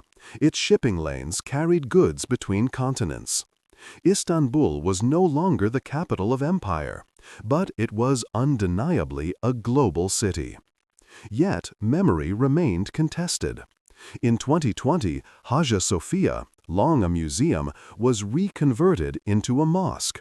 For some Turks, this was a restoration of Mehmed II's legacy, a return to the glory of 1453. For many Greeks and Christians around the world, it was a painful reminder of the fall, reopening old wounds. The building itself, as always, was a mirror reflecting the struggles of identity, faith, and history. Its stones have carried prayers in Greek and in Arabic, in Latin and in Turkish. Each transformation has been more than architectural. It has been symbolic of who claims the city and what story it tells. The fall of Constantinople still echoes in modern politics. Each May 29th, Turkey celebrates the conquest with fireworks, ceremonies, and speeches. In Greece, the same date is observed as a day of mourning. Across the Orthodox world, the fall remains a symbol of endurance and loss, a reminder of a once mighty empire. And in the West, the memory is often invoked as a turning point, the end of the Middle Ages and the dawn of modernity. Istanbul itself embodies this duality. In the 21st century, it is a city of immense energy. Ferries crossing the Bosphorus packed with commuters, markets overflowing with goods, skyscrapers housing multinational corporations. Yet it is also a city of ghosts. Walk the streets of the old city at night, and you can almost hear the footsteps of Byzantine soldiers on the walls, the chants of monks in Hagia Sophia, the thunder of Mehmed's cannons. The past lives beneath the surface, always ready to rise in memory. For modern Turks, the conquest of 1453 remains a cornerstone of national pride. Mehmed II is celebrated as a visionary, a unifier, the young sultan who reshaped history. For others, especially outside Turkey, 1453 is remembered as tragedy, the end of Byzantium, the loss of the Queen of Cities. These competing memories show how one event can live different lives in the minds of peoples. Economically, Istanbul has reclaimed its ancient role as a crossroads of trade. Container ships pass through the Bosphorus, carrying goods between the Black Sea and the Mediterranean. Its markets sell everything from electronics to spices. Its restaurants serve dishes that reflect centuries of cultural mingling. Tourists flock to its landmarks, filling the courtyards of Topkapi, the aisles of the Grand Bazaar, the domes of Hagia Sophia.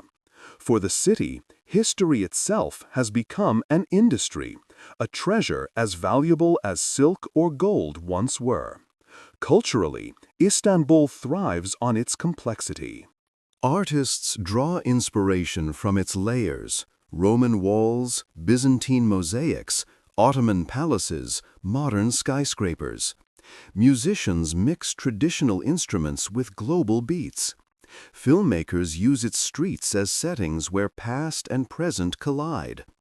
Writers explore its contradictions: a secular republic with deep Islamic roots, a European metropolis with Asian soul, a city forever suspended between memory and modernity. What actually happened to Constantinople, then, is that it never truly ended. It transformed again and again. Each conquest, each reform, each shift of capital did not erase the city but reshaped it.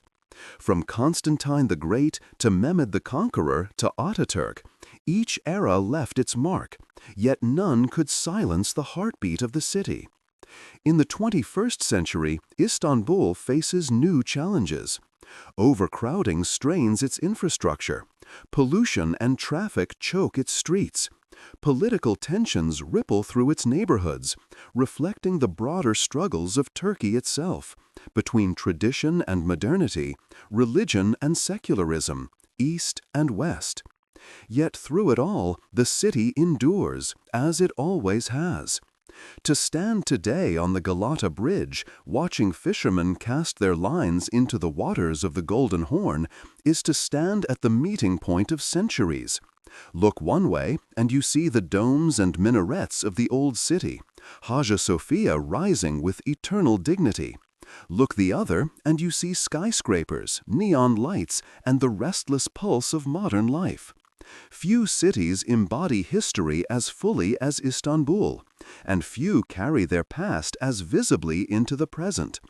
So, when we ask what actually happened during the fall of Constantinople, the answer is larger than cannons and walls.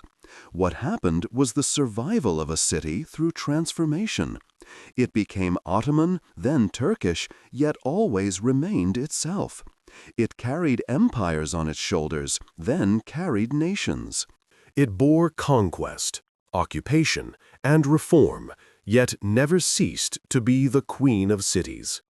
In the end, Constantinople did not fall, it changed. It lives on in Istanbul, in its stones, its waters, its people. The fall of 1453 was not an ending, but one of many transformations in a story that continues to this day. Even in the 21st century, nearly 6 centuries after May 29, 1453, the fall of Constantinople remains more than a historical event. What actually happened that spring morning has been retold, reshaped, and reimagined so often that it lives as memory, as legend, as political metaphor, as art. The Queen of Cities continues to haunt the imagination of the world, not simply as Istanbul today, but as Constantinople yesterday. In literature, the fall has been endlessly revisited. Greek poets wrote laments, mourning the loss of their city, their empire, their sacred Hagia Sophia. These laments, known as threnoi, became part of folk tradition, sung in villages, whispered in churches. In them, Constantinople is described as a bride taken by force, a jewel stolen, a paradise lost. The grief of 1453 did not end with the survivors.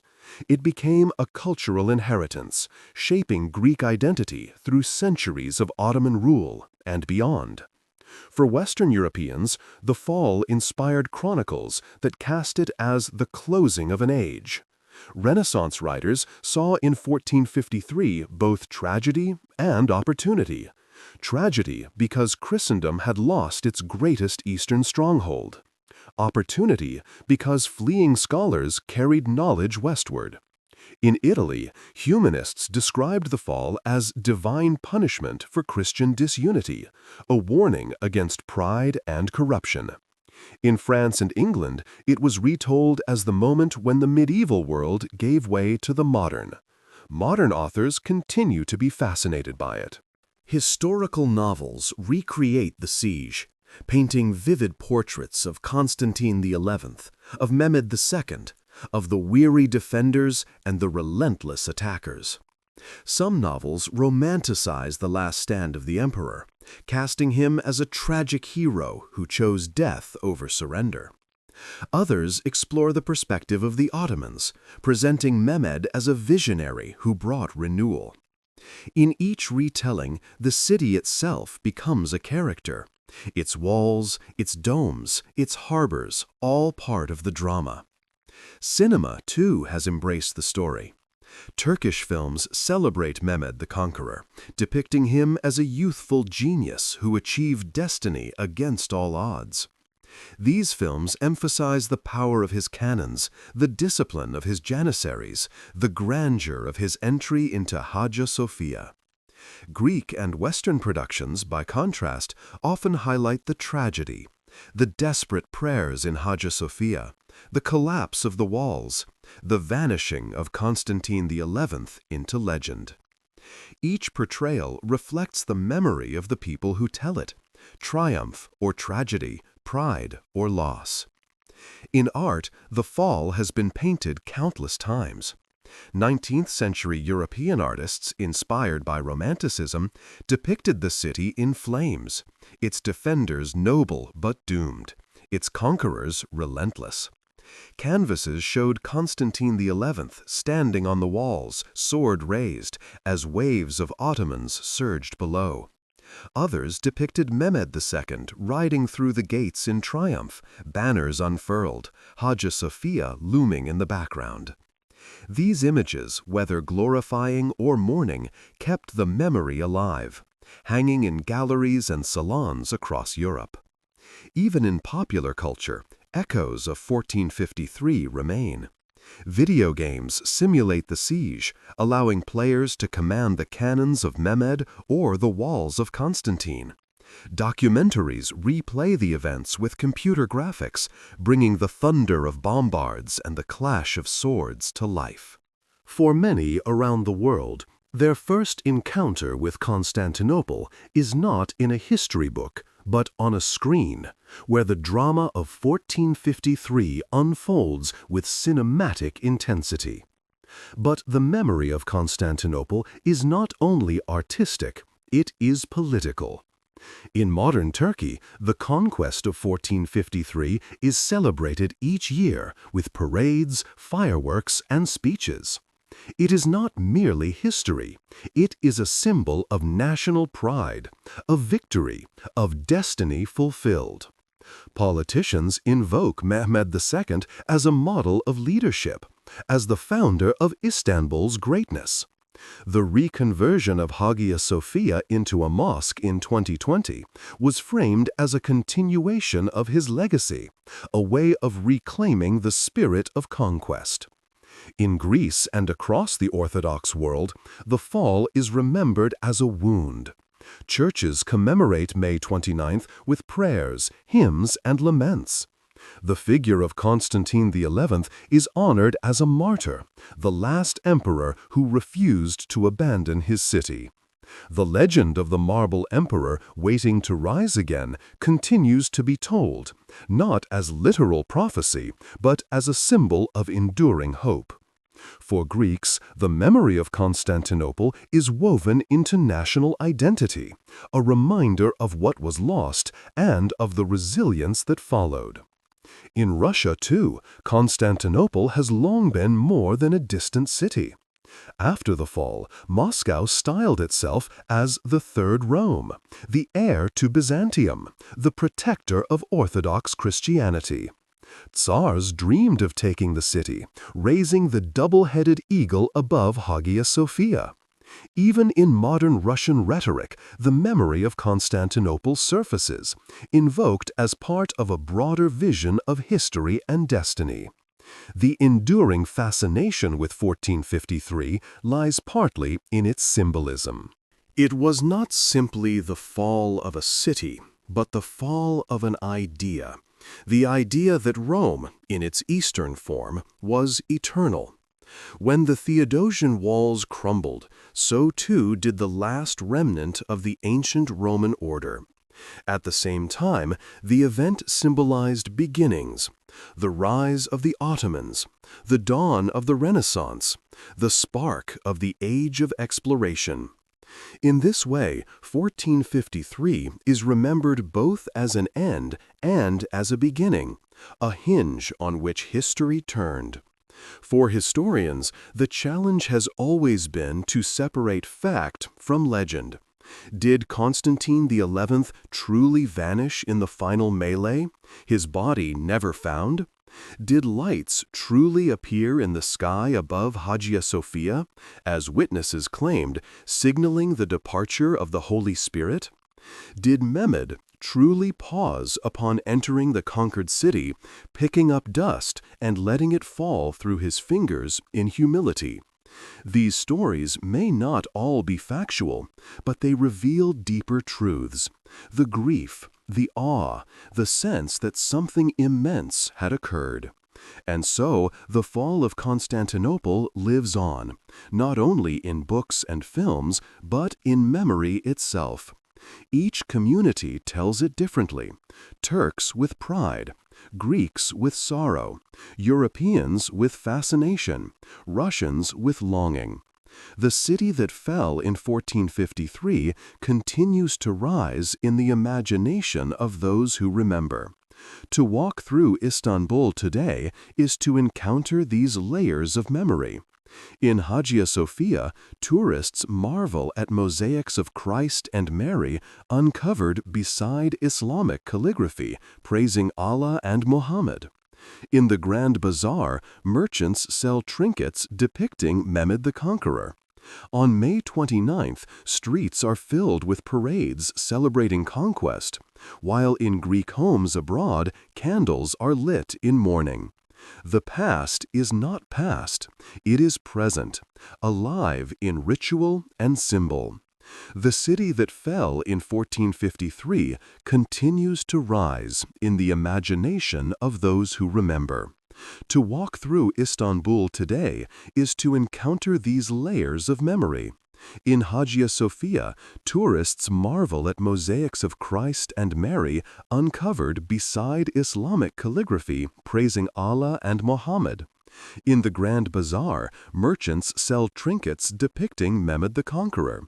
On May 29th, streets are filled with parades celebrating conquest, while in Greek homes abroad, candles are lit in mourning. The past is not past, it is present, alive in ritual and symbol. So, what actually happened to Constantinople after its fall? It became legend. The cannons fell silent, the walls were rebuilt, the empire transformed. But the memory endured, reshaped by poets, painters, politicians, and priests.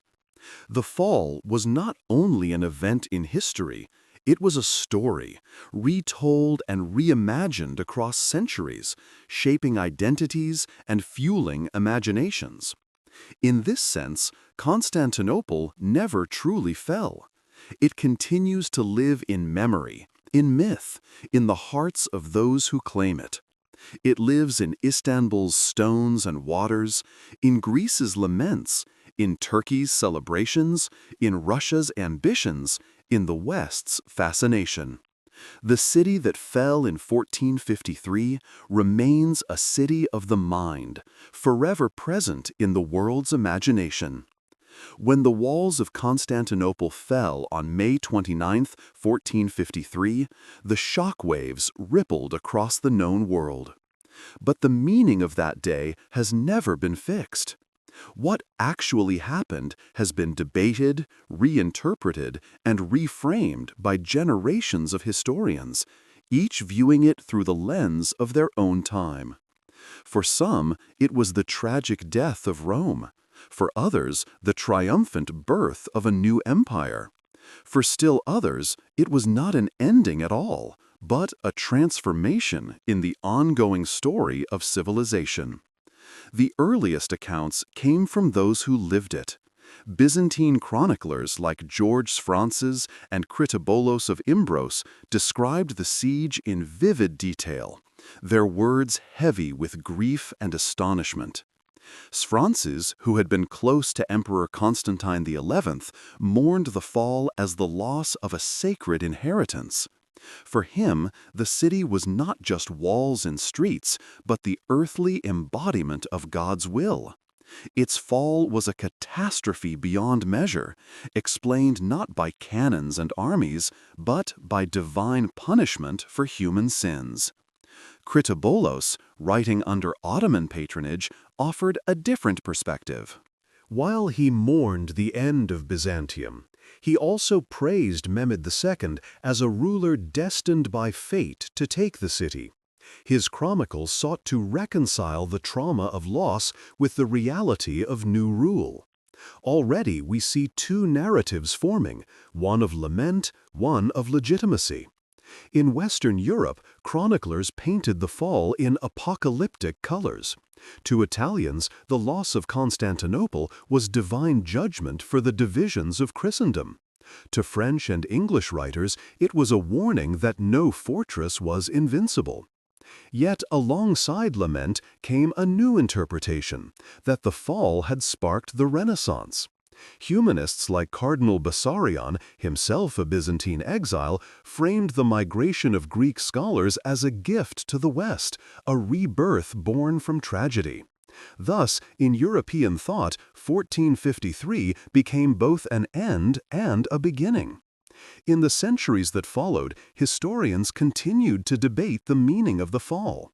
Enlightenment thinkers of the 18th century often portrayed it as the final collapse of medieval superstition, clearing the way for modernity. Edward Gibbon, in his monumental The History of the Decline and Fall of the Roman Empire, saw 1453 as the inevitable conclusion of centuries of decay. To him, Byzantium had long been a hollow shell, its fall tragic but unsurprising. His narrative emphasized decline, corruption, and inevitability. 19th-century historians, shaped by nationalism, read 1453 through new lenses. Greek intellectuals, inspired by Romanticism, celebrated Constantine XI as a martyr and symbol of national identity. They reimagined the fall not as the end of Byzantium, but as the seed of modern Greece. Russian historians, influenced by the ideology of the Third Rome, framed the event as the transfer of Orthodox destiny from Constantinople to Moscow. For Turks, the fall became the cornerstone of Ottoman legitimacy, proof of divine favor and imperial destiny. Academic debate has never ceased. Modern historians wrestle with questions that go beyond simple victory or defeat. Was 1453 truly the end of the Middle Ages? Some argue yes, that the fall marked a turning point in global history, closing the medieval world and ushering in the modern. Others caution against exaggeration, noting that medieval structures persisted long after. They argue that the Renaissance and the Age of Exploration were already underway, and that the fall merely accelerated trends rather than creating them. Military historians focus on the role of gunpowder. The massive bombards of Mehmed II are often cited as a revolution in siege warfare, proof that the age of walled cities was ending. Yet others point out that fortifications adapted, with bastion-style defenses emerging in Europe soon after. The fall of Constantinople, then, becomes part of a broader story of technology and adaptation, not simply the death knell of medieval fortresses. Economic historians emphasize the shifting trade routes. The closure of Constantinople to easy European access, they argue, forced nations like Portugal and Spain to seek new paths to the east, sparking the Age of Exploration. Yet again, others counter that trade through the Ottoman Empire continued, albeit at higher cost, and that the lure of spices and gold was more complex than a single event. The fall of Constantinople may have been catalyst, but it was not sole cause. Religious historians explore the symbolism. For Orthodox Christians, the fall remains a theological trauma, remembered in liturgy and lament. For Muslims, it is fulfillment of prophecy, the conquest promised by the prophet. For Catholics, it was long seen as punishment for schism and sin. Thus, the meaning of 1453 is inseparable from faith, each community finding in it divine lesson or divine destiny. In recent decades, global historians have placed the fall in a wider context. Rather than viewing it only as East versus West, they examine it as part of shifting global patterns, empires rising and falling, trade routes reorienting, knowledge circulating. Constantinople, they argue, did not vanish but transformed, from Byzantine capital to Ottoman hub to Turkish metropolis. Its story is not one of death, but of adaptation. The debate also touches on memory. How do we remember 1453? For Greeks, it is lamented each May with hymns of sorrow. For Turks, it is celebrated with fireworks and speeches. For Europeans, it is a convenient marker of eras, the dividing line between medieval and modern. Historians remind us that memory itself is history, that the way people remember the fall is as important as the facts themselves. One enduring scholarly question is the role of Constantine XI. Did he truly fight to the end, casting aside his imperial robes, dying as a common soldier? Sources vary, but the legend endures. For Greeks, he is a national hero, the marble emperor who waits to rise again. For Ottomans, he is a symbol of doomed resistance. Historians debate his strategy, his leadership, his choices. But in the end, his symbolic power outshines the details. Another question concerns Mehmed II. Was he a ruthless conqueror or a visionary builder? The sources again diverge. Byzantine chroniclers emphasize brutality. Ottoman sources highlight mercy and vision. Historians today tend to see both, a conqueror who allowed initial plunder but then quickly restored order, preserving the city and making it capital of an empire. His ambition was undeniable, but so too was his pragmatism. What actually happened in the halls of Hagia Sophia on that day remains debated. Did worshippers truly gather in desperate prayer, only to be seized when soldiers broke through? Did priests disappear into the walls, as legend claims, waiting to return when the city is restored? These stories blur fact and myth, yet historians analyze them as cultural memory, reflecting how people coped with trauma. Even the number of soldiers, the size of the cannons, the population of the city, all remain debated. Contemporary sources often exaggerated, either to magnify triumph or emphasize tragedy. Historians sift through evidence, comparing accounts, analyzing archaeology, reconstructing events with cautious precision. Yet uncertainty remains, reminding us that history is always interpretation as well as fact. In universities today, 1453 is taught not only as a date, but as a case study in how history is written. It shows how one event can mean different things to different peoples, how memory and myth intertwine with fact, how the past is never static but always reshaped. Some professors focus on military technology, others on cultural exchange, others on memory and identity. Each approach tells part of the truth. So when we ask what actually happened during the fall of Constantinople, historians answer in many voices. A city fell, yes. An empire ended, yes. But also a new empire rose, knowledge migrated, trade shifted, identities were reshaped.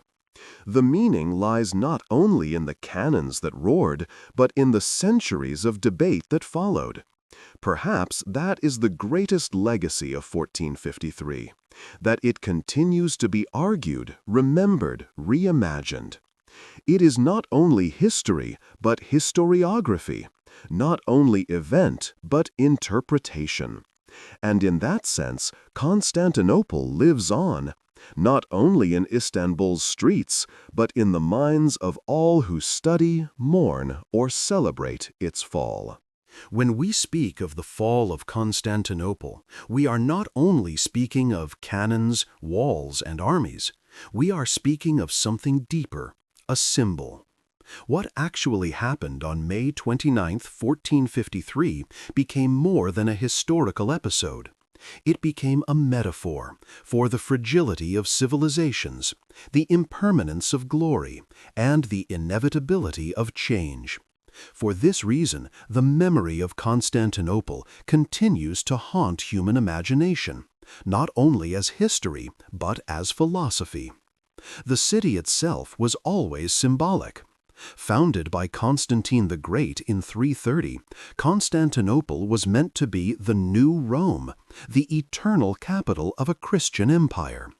Its walls stood as proof that human ingenuity could defy time, that a city could last forever. For 1,000 years, the Theodosian walls withstood sieges by Persians, Arabs, Bulgars, and Crusaders. To medieval minds, they seemed invincible, a fortress blessed by God.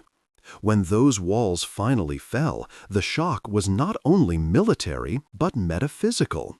If Constantinople could fall, then nothing was eternal. No empire was safe, no city impregnable, no order unshakable. This realization echoed across Europe and the Islamic world alike. It was as if history itself had declared, "All things pass." Philosophers and poets seized on this symbolism. For Christian writers, the fall was proof of divine judgment. God had withdrawn his protection because of human sin and division. For Muslim writers, it was proof of divine promise, the conquest prophesied by the Prophet Muhammad fulfilled in glorious reality. Both interpretations made the fall not just an event, but a cosmic lesson, a story about the relationship between human pride and divine will. In modern thought, the fall of Constantinople is often invoked as a metaphor for civilizational decline. When scholars speak of the fall of Rome, they often pair it with 1453, seeing Byzantium's end as the final chapter of antiquity. Politicians, too, use the image rhetorically. When warning of decline, whether of Europe, America, or other powers, they speak of Constantinople, reminding audiences that even the mightiest can collapse. The word Constantinople itself becomes shorthand for lost grandeur, for the melancholy of vanished worlds. The city also symbolizes the tension between permanence and change.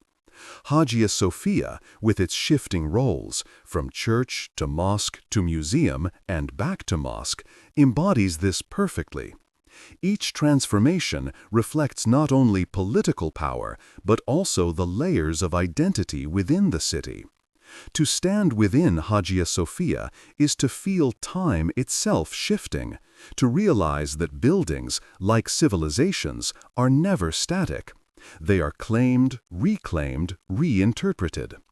The fall also raises philosophical questions about continuity and rupture. Was 1453 truly an ending, or was it a transformation? Did the Roman Empire truly die that day, or did it live on in the Ottomans, who styled themselves Caesars? In Moscow, which called itself the Third Rome? In Europe, which inherited Byzantine manuscripts? Perhaps civilizations never end. Perhaps they simply change form, their essence migrating into new vessels. The fall of Constantinople thus becomes not only a story of loss, but of metamorphosis. In cultural memory, the fall is often compared to other collapses. The sack of Rome in 410, the destruction of Carthage, the collapse of the Mayan cities, the burning of Baghdad in 1258. Each of these moments stands as a warning, a reminder that no civilization is immune to fate. Constantinople, however, carries unique weight because it was so long considered impregnable.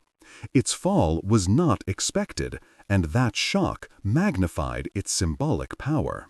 For modern societies, the story resonates as an allegory of complacency. The Byzantines, many argue, had grown dependent on their walls, on their past glory, neglecting the changes in warfare and politics around them.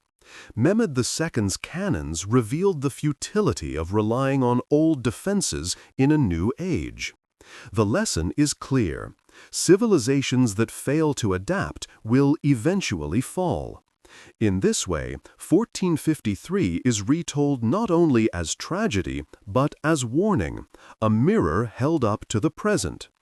Artists and thinkers have long drawn on this symbolism. The image of the city under siege, its defenders weary, its walls crumbling, its people praying, captures the drama of decline. It is an image repeated in novels, films, and speeches because it speaks to something universal, the fear of loss, the awareness of impermanence. Every society sees itself in Constantinople at some point, wondering if it too will face its own May 29th. Yet alongside this fear is another theme: resilience. Constantinople fell, but Istanbul rose. The city did not vanish into dust. It transformed into the heart of another empire, and later another nation. In this sense, the fall is also a story of survival, of continuity beneath change. The Queen of Cities remains alive, even if under different names, rulers, and faiths. Philosophically, this suggests that while forms pass away, essences endure. Civilizations may fall, but humanity rebuilds, repurposes, reimagines. The symbolism also extends to the individual.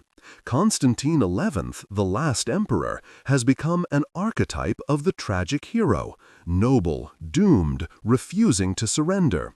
His story is retold not only as history, but as myth, a reminder of human courage in the face of inevitable defeat. Mehmed II, by contrast, embodies ambition fulfilled, destiny achieved. Together, they represent two poles of human experience: loss and triumph, death and renewal. The Fall of Constantinople is thus a human drama as much as a civilizational one. In modern philosophy of history, the fall is sometimes cited as an example of punctuated equilibrium, long periods of continuity disrupted by sudden transformative events. For centuries, Byzantium endured. Then, in a matter of weeks, it was gone. Such events remind us that change is often not gradual, but catastrophic, that history can pivot on a single season. Religious symbolism continues to resonate as well. For Muslims, the conquest remains a reminder of prophecy fulfilled, a sign of divine favor. For Orthodox Christians, the loss of Hagia Sophia remains a wound, a sign of abandonment. For secular thinkers, the event symbolizes the secular truth that no order is eternal. Each interpretation carries a philosophical lesson about providence, about justice, about impermanence. Even in popular speech, the metaphor lives. People speak of their own Constantinople when describing a sudden downfall, a loss they thought impossible. The fall becomes language itself, woven into expressions of human experience. So, what actually happened in symbolic terms when Constantinople fell? Humanity was reminded of its own vulnerability. The mighty city that had stood for 1,000 years collapsed, proving that no walls can hold forever, no glory endure unchallenged. Yet humanity was also reminded of resilience. The city lived on, reshaped and renewed, carrying its past into its future. Perhaps that is why the memory endures so powerfully. It speaks both to fear and to hope, both to loss and to renewal. It tells us that civilizations are fragile, but also that cities, like people, can transform and survive. In the end, the fall of Constantinople is not only history, but philosophy, not only fact, but symbol. It is the eternal reminder that time spares nothing, yet also creates anew. And as long as civilizations rise and fall, the story of 1453 will be retold, not only as what happened, but as what it means. We have journeyed a long road from the high walls of Constantinople to the bustling avenues of modern Istanbul. What actually happened during the fall of Constantinople in 1453 was more than a single battle, more than a single conquest. It was the transformation of a city, the end of one world and the beginning of another. And in telling its story, we have traced not only the fall itself, but the centuries of memory, myth, and meaning that followed. Let us step back now and look at the whole arc. For more than 1,000 years before 1453, Constantinople had stood as the queen of cities. Founded by Constantine the Great, it became the capital of the Eastern Roman Empire, the bastion of Christianity, the hub of trade between East and West. Its walls seemed eternal, its wealth unmatched, its faith unshakable. Generations lived and died believing that the city would endure forever. And yet, history is never static. Empires rose and fell, technologies advanced, enemies circled. By the 15th century, Byzantium was a shadow of its former self, a fragment of empire clinging to its capital. Still, the city held on, a symbol of resilience. Its people believed the walls would protect them as they always had. They trusted in tradition, in faith, in destiny. Then came Mehmed II. Young, ambitious, visionary, he saw what others thought impossible. He brought not only armies, but technology, not only cannons, but determination. For weeks the siege raged, the thunder of bombards, the clash of swords, the prayers of the desperate. On May 29th, the walls were breached, the defenders overwhelmed, the emperor slain. The queen of cities had fallen. That day was both an ending and a beginning. For Byzantium, it was the end, its last emperor dead, its last city lost. For the Ottomans, it was a beginning. Constantinople reborn as Istanbul, the jewel of an empire that would rule for centuries. For Europe, it was a shock, a loss, and a challenge. For the world, it was a pivot, a hinge of history. The consequences unfolded far beyond the city's walls. Trade routes shifted, sending Europeans across oceans to find new paths. Greek scholars fled westward, carrying manuscripts that ignited the Renaissance. The Ottoman Empire, strengthened, pushed deeper into Europe, shaping centuries of conflict and coexistence.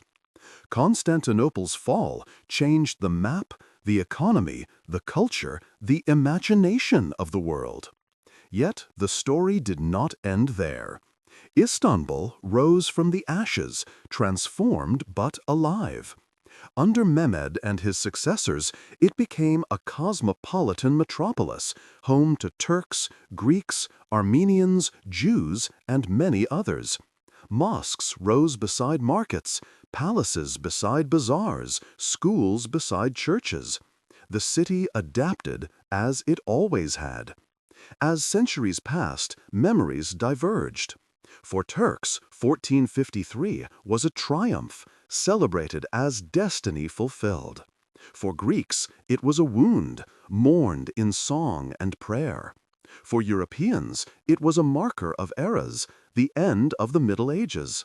For Russians, it was a call to inheritance, the birth of the Third Rome. Each memory told part of the truth, and together they formed a mosaic as complex as the city itself. By the 19th century, the Ottoman Empire weakened, and Istanbul became the stage for reform, intrigue, and occupation. In the First World War, the city was humiliated by foreign troops, only to be reclaimed through the Turkish War of Independence. The empire ended, the Republic was born, and Ankara became capital. Yet Istanbul remained the soul of Turkey, its economic and cultural heart. In the 20th century, the city modernized, grew, and transformed again. Skyscrapers rose where wooden houses once stood. Highways cut through Byzantine walls. Bridges spanned the Bosphorus. Millions poured into its streets, turning it into a global metropolis. Hagia Sophia, once church, then mosque, then museum, then mosque again, stood as a symbol of all these changes, layered, contested, enduring. And in the 21st century, Istanbul is both modern and ancient, both restless and timeless. Tourists marvel at its domes, locals navigate its traffic, artists capture its contradictions. It is no longer the capital of empire, but it remains a capital of memory. To speak of Constantinople today is to speak of Istanbul, and to speak of Istanbul is to speak of Constantinople. The names may differ, the rulers may change, but the essence endures. So, what finally does the fall of Constantinople teach us? What actually happened on that day, and why does it matter to us now? It teaches us that no civilization is eternal. Walls crumble, empires fall, certainties vanish. Even the greatest city can fall to cannon fire, to ambition, to change. This is a humbling truth, a reminder of the fragility of human achievement. But it also teaches us that cities and peoples endure. Constantinople did not vanish, it transformed. Its stones became Istanbul's. Its streets filled again, its life renewed. This is a hopeful truth, a reminder of resilience. It teaches us that memory is as powerful as history. The facts of 1453 are important, but so too are the stories told afterward, the laments of Greeks, the triumphs of Turks, the reflections of Europeans. Each community found meaning in the fall, shaping identity and destiny through memory. This reminds us that history is not only what happens, but how we remember it. It teaches us that change is both loss and opportunity. The fall ended Byzantium, but sparked the Renaissance, ended one empire, but built another, closed one road, but opened oceans. This is the paradox of history. Every ending is also a beginning. And it teaches us, most of all, that humanity is united by its stories. Whether we mourn or celebrate, whether we see tragedy or triumph, we are all captivated by the drama of Constantinople. Its fall speaks to something universal: the rise and fall of worlds, the courage of individuals, the passage of time. As we close this journey, imagine standing on the walls of the old city at dusk. To the west, the sun sets over Europe. To the east, night falls over Asia. Below, the Bosphorus glimmers, carrying ships as it has for millennia. Behind you, Hagia Sophia stands, domes glowing in fading light. In that moment, you feel the weight of centuries, the prayers of Byzantines, the chants of Ottomans, the voices of modern Istanbul. All are present, all alive. The Queen of Cities endures. She has fallen, she has risen, she has changed, but she has never died. Constantinople lives in Istanbul, and Istanbul carries Constantinople forward. So when we ask what actually happened during the fall of Constantinople, the answer is not only that a city was conquered, but that history itself was transformed. It is a story of fragility and resilience, of endings and beginnings, of memory and meaning. It is, in truth, the story of us all.